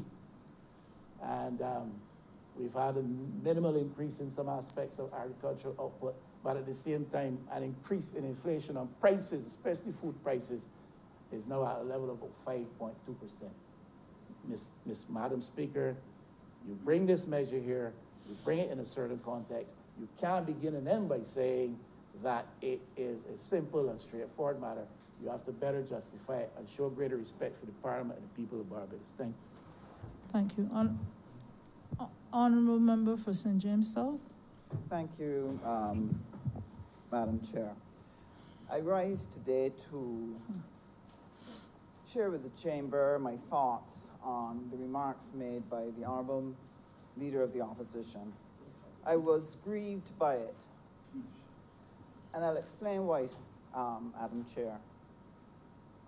First of all, yes, we had 10 very bad years, and the Barbados Labour Party came to office with the intent to turn that around.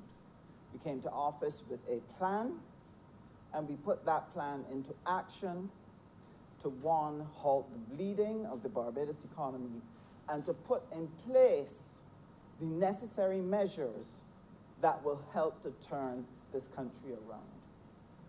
Why was I grieved? Because the leader of the opposition stated that while we change the macro dynamics of the economy by dealing with the debt, etc., that nothing was done for the people on the ground, that the people on the ground were still hurting. And the reason why I take objection to that is because so many initiatives were put on the ground for the people to enable them to better bear the journey, the long journey, that we would have to take to recovery. First of all, we raised the pensions for the elderly people in this country. Secondly, we raised the wages of the civil servants in this country. We then started to address a number of things in the economy that were required to change if we were going to be able to deliver the services which taxpayers pay for every month. We had to deal with sanitation and the inability to pick up the garbage that was resulting in unhygienic conditions in the country. We had to deal with the fact that people were standing at bus stops for 2 and 3 hours and could not get home and could not get to work.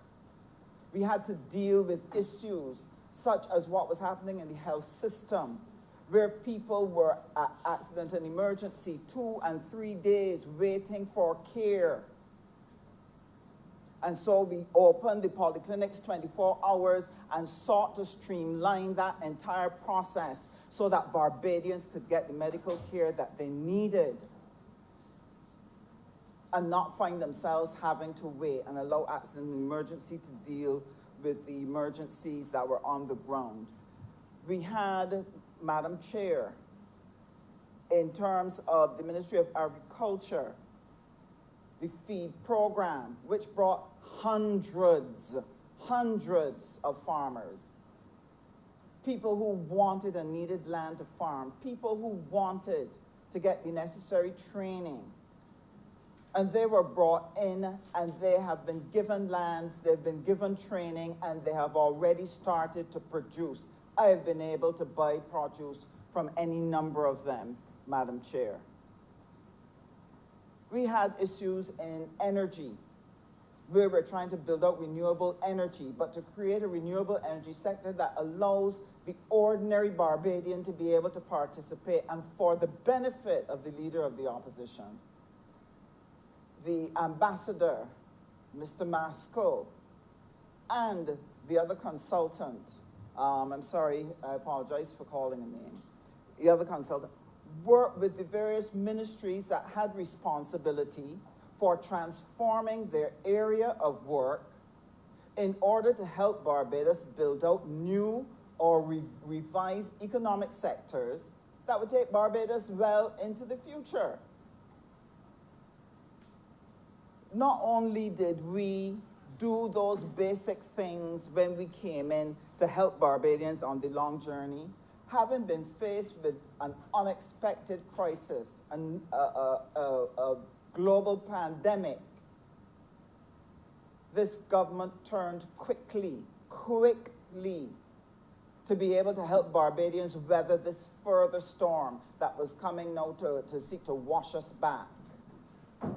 People were given vouchers, people were given cards, they were given monies. NIS was paid out as quickly as they could. It was not as fast as we needed it, but it was paid out to assist. Income tax returns were given. VAT returns were given to companies. Funds were made available for companies to be able to weather the storm and to try to stabilize employment. But we still have to stay on course, Madam Chair. It is not just a matter of scotching what we are facing at the moment. We still have a journey.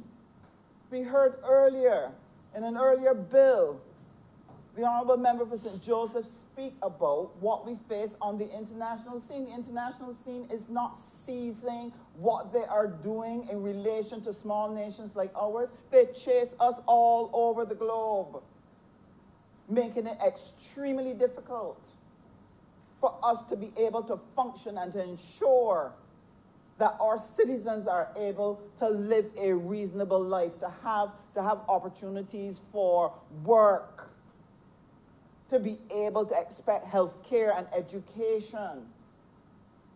And not to leave out education, so much is being done.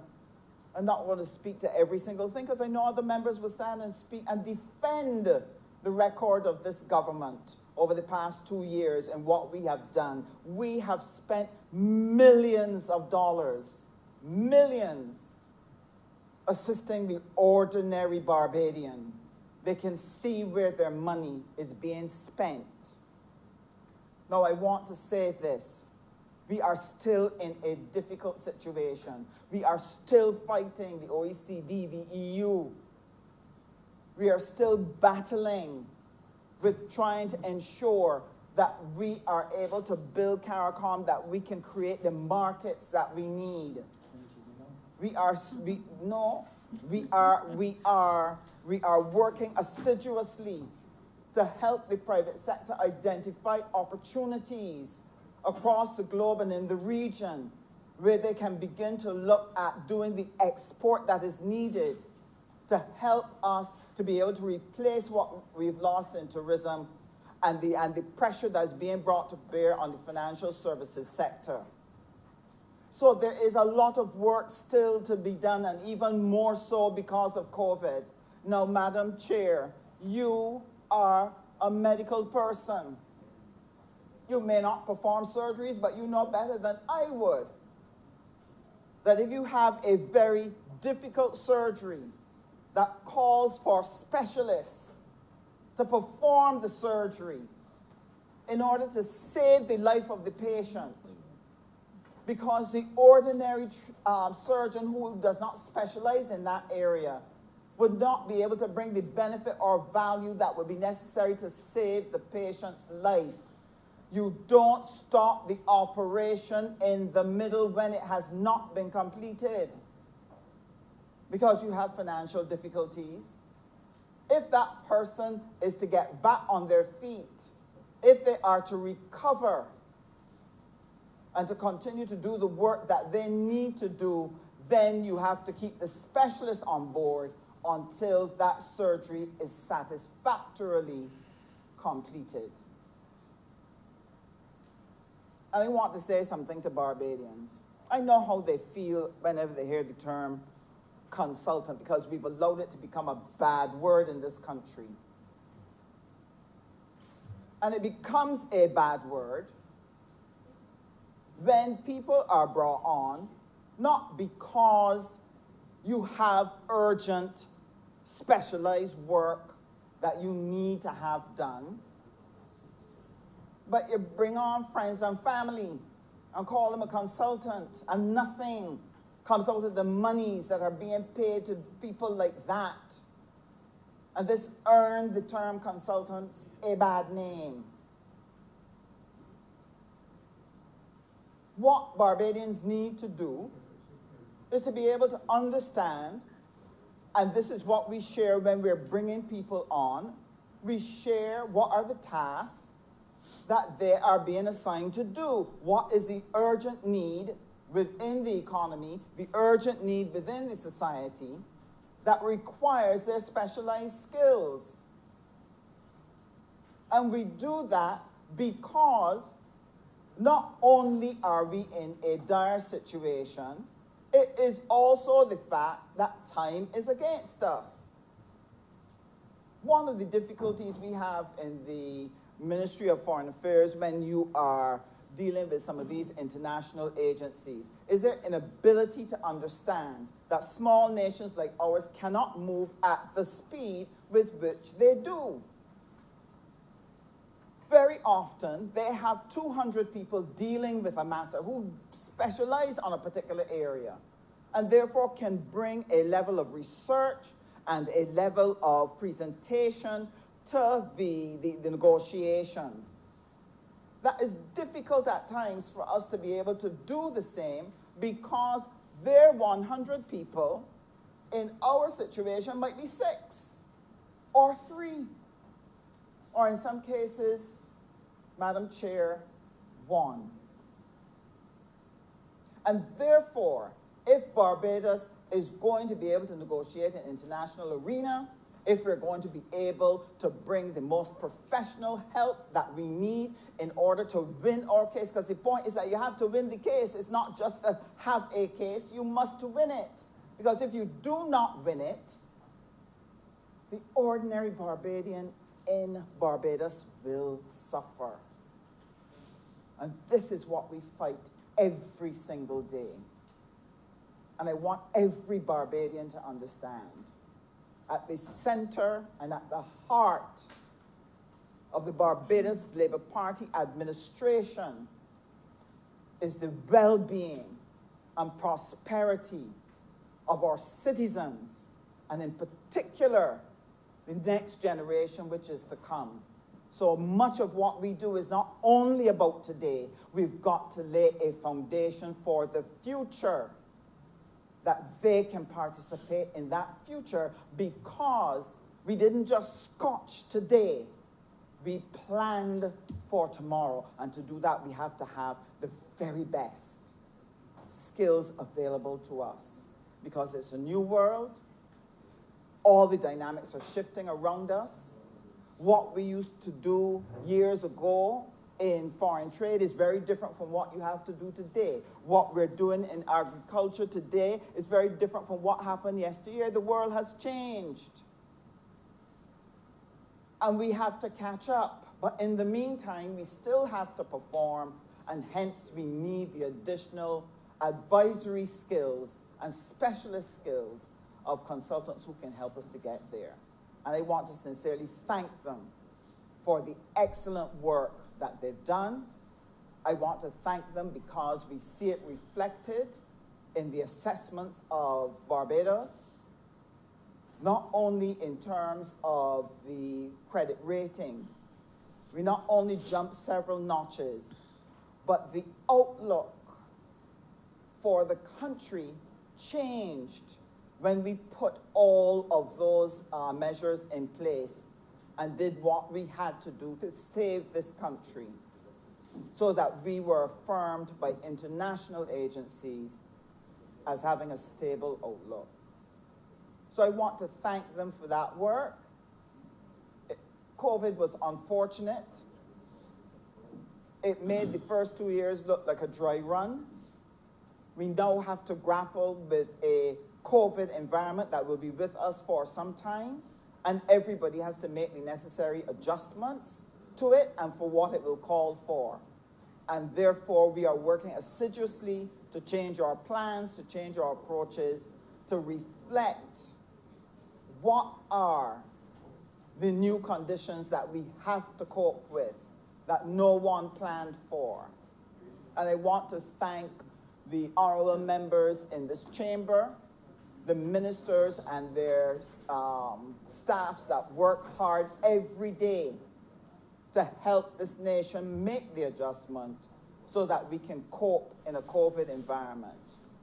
And I want the people of Barbados to have the confidence that we will always seek to do that which will be in their best interest. For indeed, it was for this reason that you brought us to office, and we trust not to disappoint.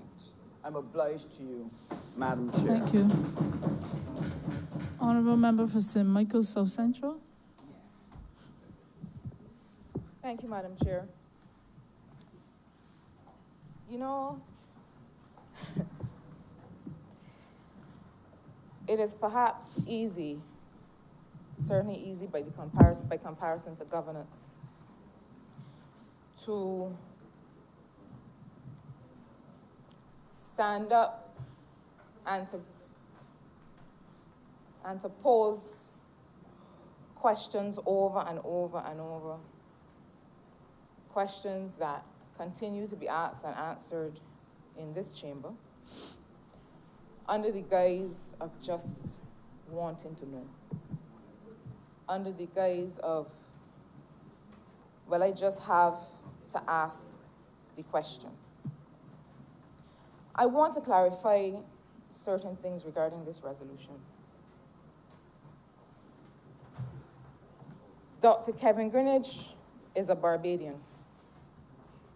He is one of the many distinguished Barbadians that left, having worked as an economist here at the Central Bank, having worked in Barbados. He's one of the many distinguished Barbadians that people in other parts of the world found operating at a certain level of excellence. And we have that tradition still in this country. And he had the experience of working with the International Monetary Fund for some time on similar programs to that which we found ourselves having to undertake. And we had the fortune of being able to engage him, being able to have his thoughts and his perspective as someone who worked at the fund, but someone from a small island state who had the perspective both of the institution, but also of a small island having to navigate an international financial architecture. Now, when we came to service as a government in 2018, it was understood that the task that we had before us was tremendous. So much so that our multilateral partners and others reached out to us to say, well, listen, you are going to need tremendous amounts of help. You are going to need tremendous amounts of technical support. And over the past 2 years, the support that we got in Dr. Greenidge, being able to help us craft a program, being able to write with us, with the Ministry of Finance, Economic Affairs and Investment, with colleagues in the ministry, and with the economic team, the Barbados Economic Recovery and Transformation Plan. That came in the way, largely, of grant resources from the Caribbean Development Bank for the 2 years of his engagement. It has been said in this chamber before, and so it is also easy to say, I may have missed it. But it was said in this chamber. We discussed this very matter over and over, because in the absence of being able to raise anything else of substance, I suppose one must revert to the same questions that have been asked and answered. But it has been raised. It has been discussed. And it has been explained the source of this support. But Madam Chair, there's something that we said, and let's get real. Let us get real. We said, before we came to service as a government, that you cannot rebuild and restore in 6 months or a year what it took 10 years to destroy. It cannot be done. The task first of recovery takes you back to where? To your baseline. Recovery takes you back, if you're lucky, to where you started from. And then you now got to take off and walk a bit and run a bit. So not just of recovery, but the task of transformation was going to take time. I feel privileged to work with many of the officers with whom we work in this public service. But the fact is that many of the very strong and distinguished and experienced officers who would have been able to help us on this journey found that under the last administration, they were not willing to compromise any number of their principles and work ethic to remain under that last administration because of what they were being called on to do.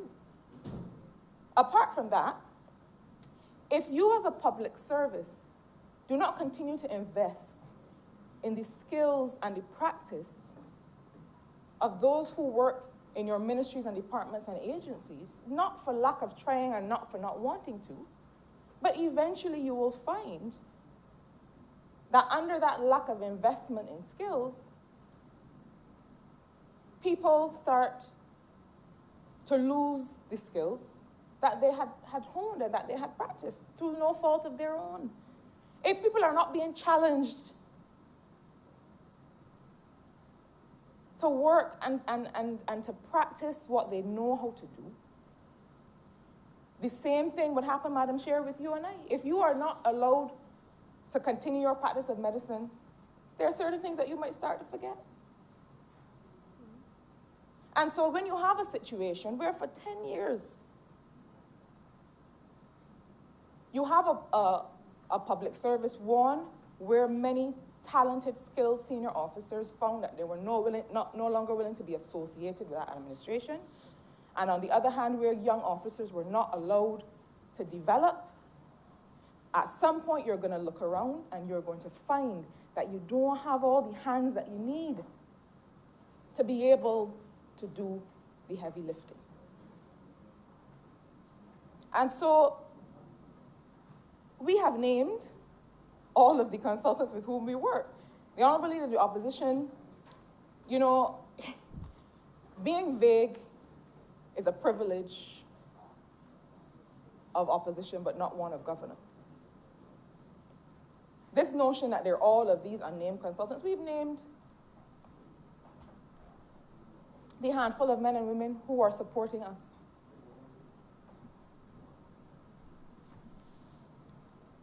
And, you know, the Prime Minister's office alone has positions available to the Prime Minister that she has not taken up. If she wanted more consultants, she could have them. She has used the resources not to support her in her role as Prime Minister, but to be able to fulfill some of the very basic things that we need to do. And then some of the finer skills that we have not been in the practice of here, and so that we needed to, in Dr. Greenidge's case, repatriate skills. I don't know why we're so vexed about Bajans coming home to do work. We should be happy that we have the caliber of Barbadian, and I don't want to call his name over and over, but you listen to Dr. Greenidge, you cannot help but know that he's a Bajan. We should be happy that we have the same kind of culturally grounded Barbadian who is operating at the level of global excellence, where that is the entire mandate of this Barbados Labour Party administration. And that is the entire goal of this Barbadian people.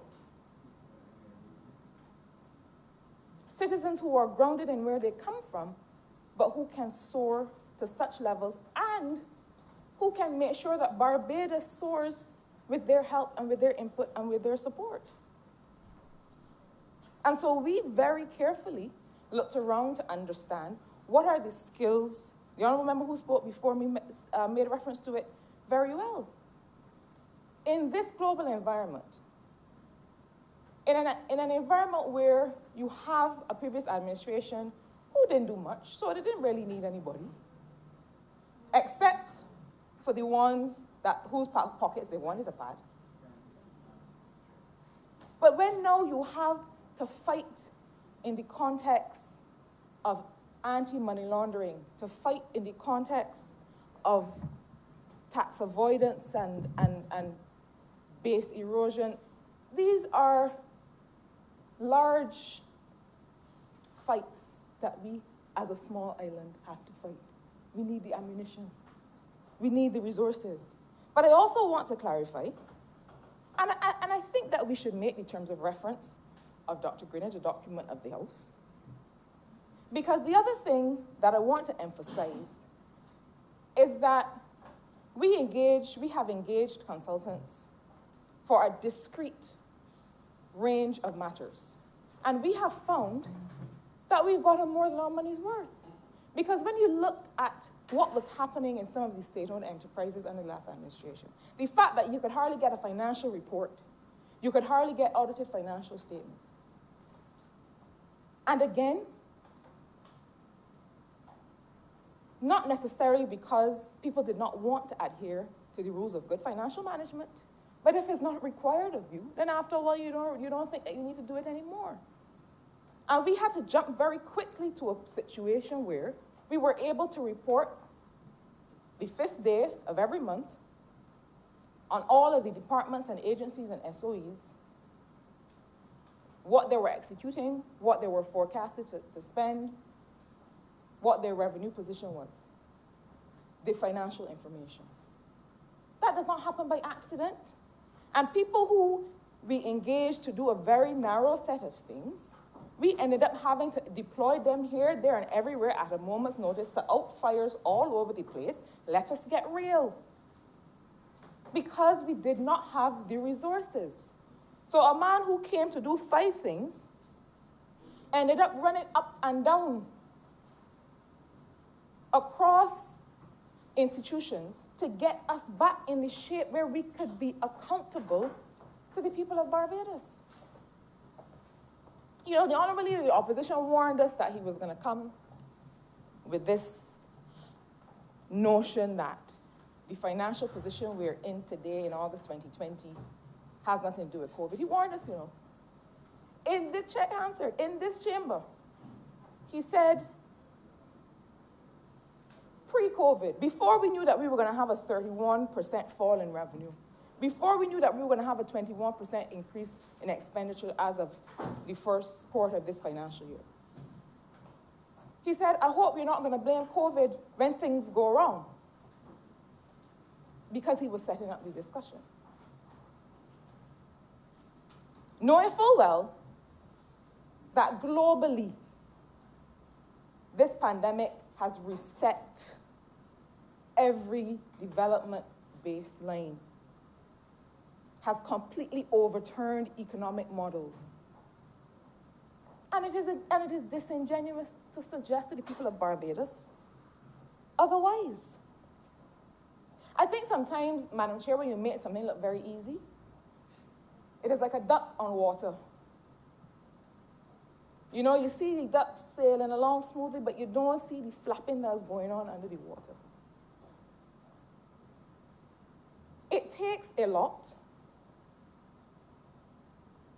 to have an IMF program in place within a few short months, the shortest, I believe, in the history of this region, to not only have an IMF program in place in a few short months, but that when the fund came to Barbados, we said to them, no. We have ring-fenced some very key social expenditure. Y'all are not touching that. Nobody does that. Nobody can say to the fund, we increasing the welfare vote, we increasing pensions, we returning to free tertiary education, we expanding investments in healthcare, because those are the things that are important to the people of Barbados, that are going to make sure that they have a foundation for the very difficult things that we know we have to do. You don't just get and execute an IMF program just like that. And we're not in a fund program to say that we passed an exam. We're in a fund program because we needed that, just like how we have the ratings agencies and we have others, to confirm that we're on the right socioeconomic track so that others can get on board with us as well. Madam Chair, post-COVID, we had an injection of budget support from the fund of $91 million, which outside of a program may not have been available to us. The reason that the reserves are where they are as a buffer, and let us not talk about borrowing, because the last administration and any administration that does not handle its business well could not borrow anywhere, anyhow, at the kinds of concessional rates that we've been able to get because we've shown good management. Madam Chair, in closing, we fully acknowledge that there's much more transformational work to do. I'm not going to get into all of the ways that we were starting to turn the corner before COVID, because we have to face the problem and fix it. But the fact is that we need the resources to be able to do that. And so let us get serious, let us get real, let us not conflate public service salaries of ministers that could never be funded by grant resources anyway with a technical assistance grant that is funded by a multilateral institution. Let us stop holding up straw men and red herrings and get on with the business of recovery and transformation. Madam Chair, I'm obliged to you. Honorable member for Christchurch East Central. Thank you very much, Madam Chair. I want to thank the honorable member for St. Michael South Central and the honorable member for St. James South for their very impassioned contribution to this particular debate, because as I sat listening to the leader of the opposition, because I've tried to adopt a posture where I just listen very carefully to what he says without interruption. But I must say, Madam Chair, that having voted for him and listening to him very carefully this morning, I was quite ashamed, because in the previous debate where we were discussing the fact that that particular consultancy did not engage any Barbadians, and the AG explained why, that the basis on which he sought to characterize this, given where this country has come from, and we all accept, Madam Chair, that COVID, and I thank the member for St. Michael South Central for making it abundantly clear. COVID has taken us not where we were, because when we inherited this Barbados economy to manage by the good judgment of the people of Barbados, the economy was in dire straits, was still, for the most part, functioning. People were still visiting Barbados.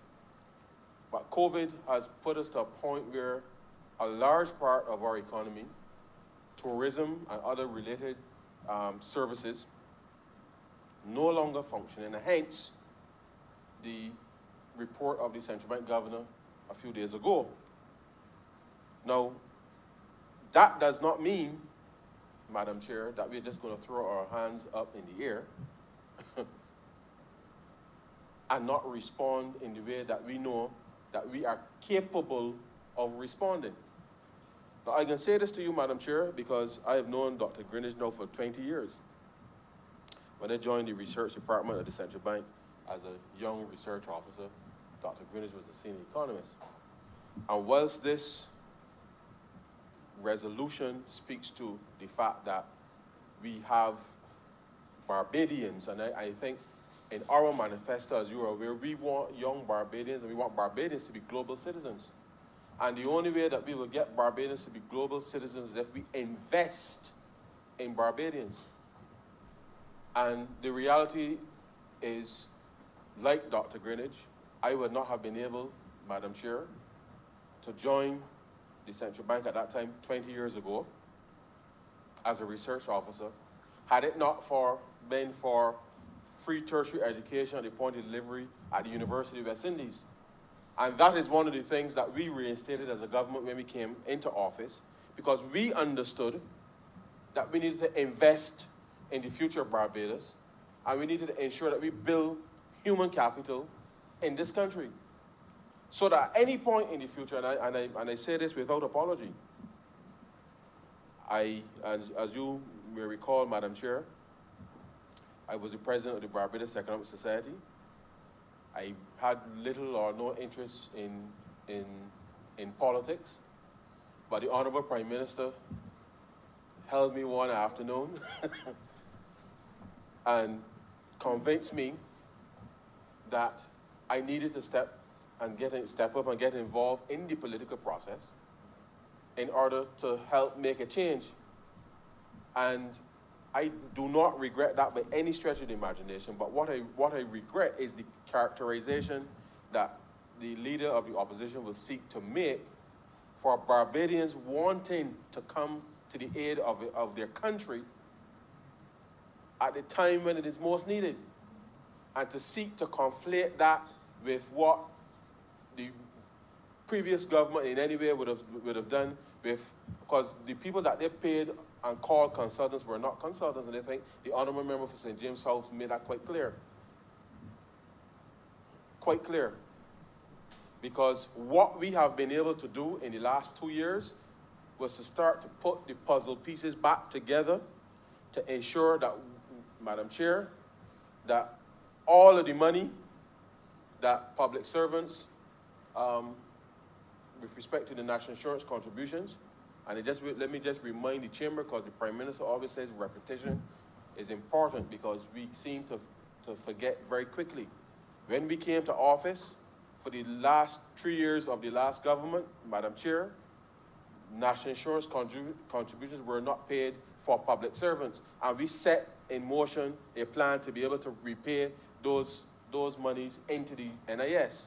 In addition, there were a number of arrears to private companies in this country, and whilst the Honorable Leader of the Opposition speaks about the way that businesses are today, we recognize that, and we resolve that we would repay the arrears with respect to those companies and individuals that supplied in good faith goods and services to the government, but were not paid. And the fact that we started a program to settle those arrears, and then to come and say that nothing was done for ordinary people, I think is completely disingenuous. The reality, yes, the economy is in a different place today than when we started, not because of anything that we did, Madam Chair. COVID-19 is the reason that we are here in this position now. Had not for COVID-19, Madam Chair, this economy would have been when we started the year with our plans for execution and getting the projects on stream, it was with a certain view in mind. COVID-19 has suspended some of that, as you would appreciate. The global uncertainty is there. But people still believe in Barbados, Madam Chair. People still believe in Barbados. And this government will continue to work with the various stakeholders, the private sector, the labor unions, civil society, to be able to get Barbados through this very trying time. And it is important for us to remind persons and to say that nothing was done. And I thank the Honourable Member of St. James South for reminding the Leader of the Opposition that when we increased those pensions, we didn't increase them for foreigners or aliens, Madam Chair, Barbadians. And we came to office with a mission-critical agenda,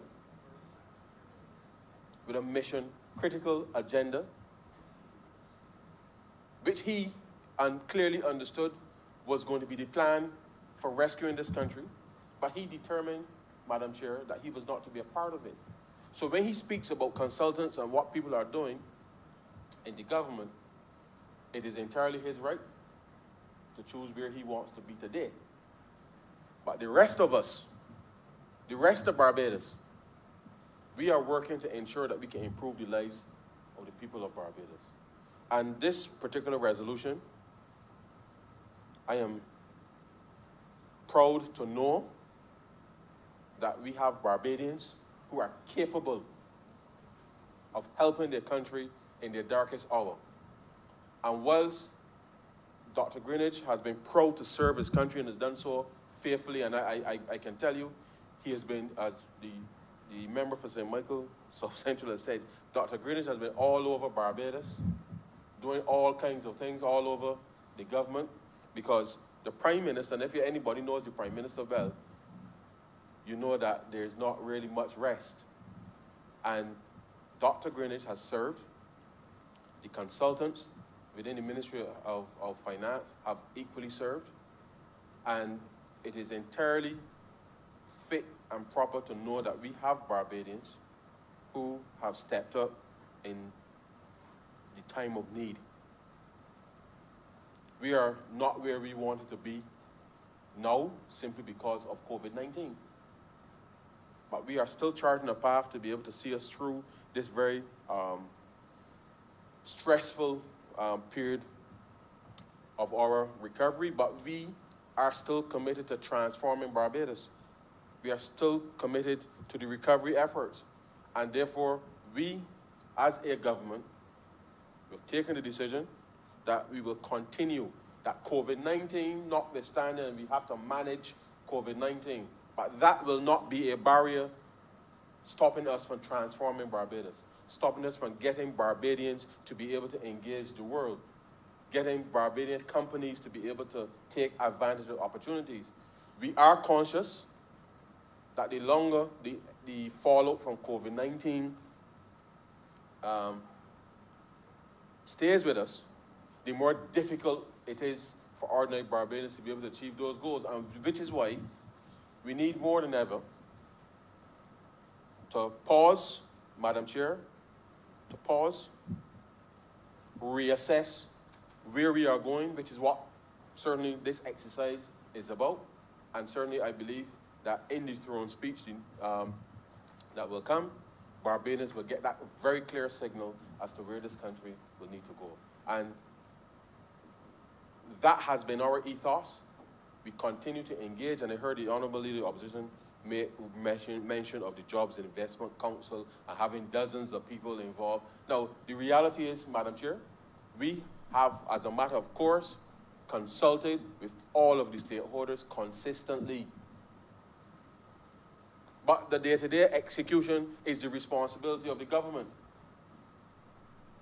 And I thank those who serve in the Jobs and Investment Council, and they did so giving of their time because the country required it. And it is now time for the whole of Barbados to be able to get on board again, Madam Chair, to ensure that we can weather this storm called COVID-19 and put Barbados in a position to be as resilient as possible. Things will not be the same as they were in January of this year for some time, in December of last year for some time. But we can get back there. But we don't just want to restore what we had, we truly want to transform what we are doing in this country. Now, Madam Chair, this request of sums of money, as I said, I fully support, because beyond what the money is here, I know that the value of the effort that we have seen from everyone involved in this process in the last, I don't remember how many months now, 2 years and 3 months or so, that everyone would have pulled their weight. But COVID has made the weight a little heavier. And therefore we must reassess where we are, where we're going, reprioritize, and a different set of mission critical items will be articulated, because Barbados, like the rest of the world, is facing a complete unprecedented set of circumstances. And Madam Chair, with those few words, I beg to move that Head 34 stand part. Beg to second that. The question is that Head 34 in the amount of $314,285 stand par. All honorable members in favor, please say aye. All honorable members against, please say nay. Methinks the ayes have it.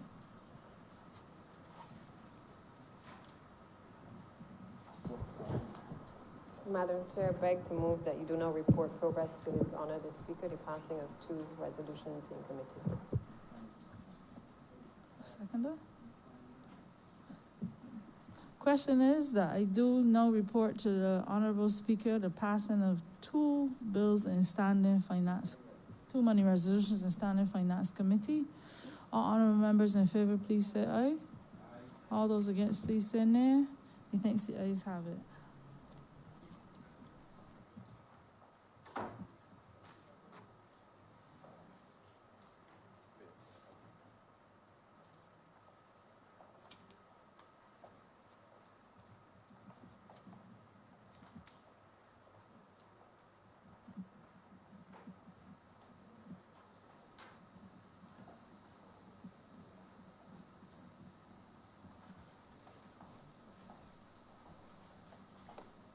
The chairman of committees has reported the passing of two resolutions in the standing finance committee.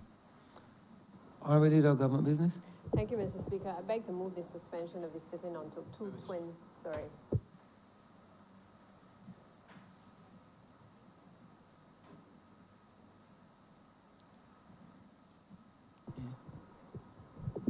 Mr. Speaker, I beg to move that the resolutions be read a first time.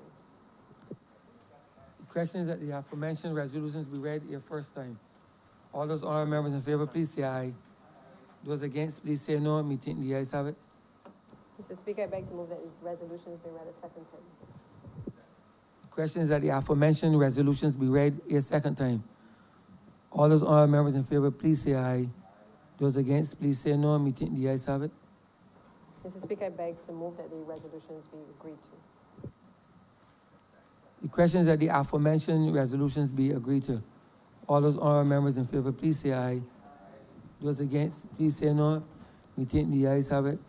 These resolutions stand passed.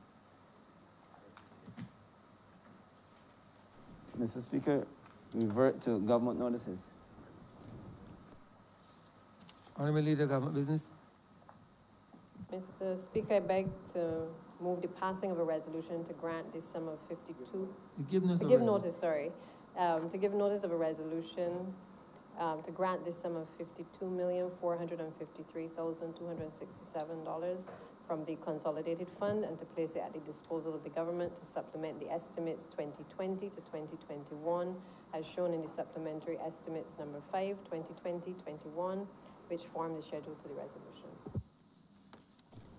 Revert to government business. Suspension. Mr. Speaker, I beg to move the suspension of the sitting until 20 minutes past 2. The question is that the aforementioned chamber be suspended until 2:20 p.m. All those honorable members in favor, please say aye. Those against, please say no. This honorable chamber stands suspended until 2:20 p.m.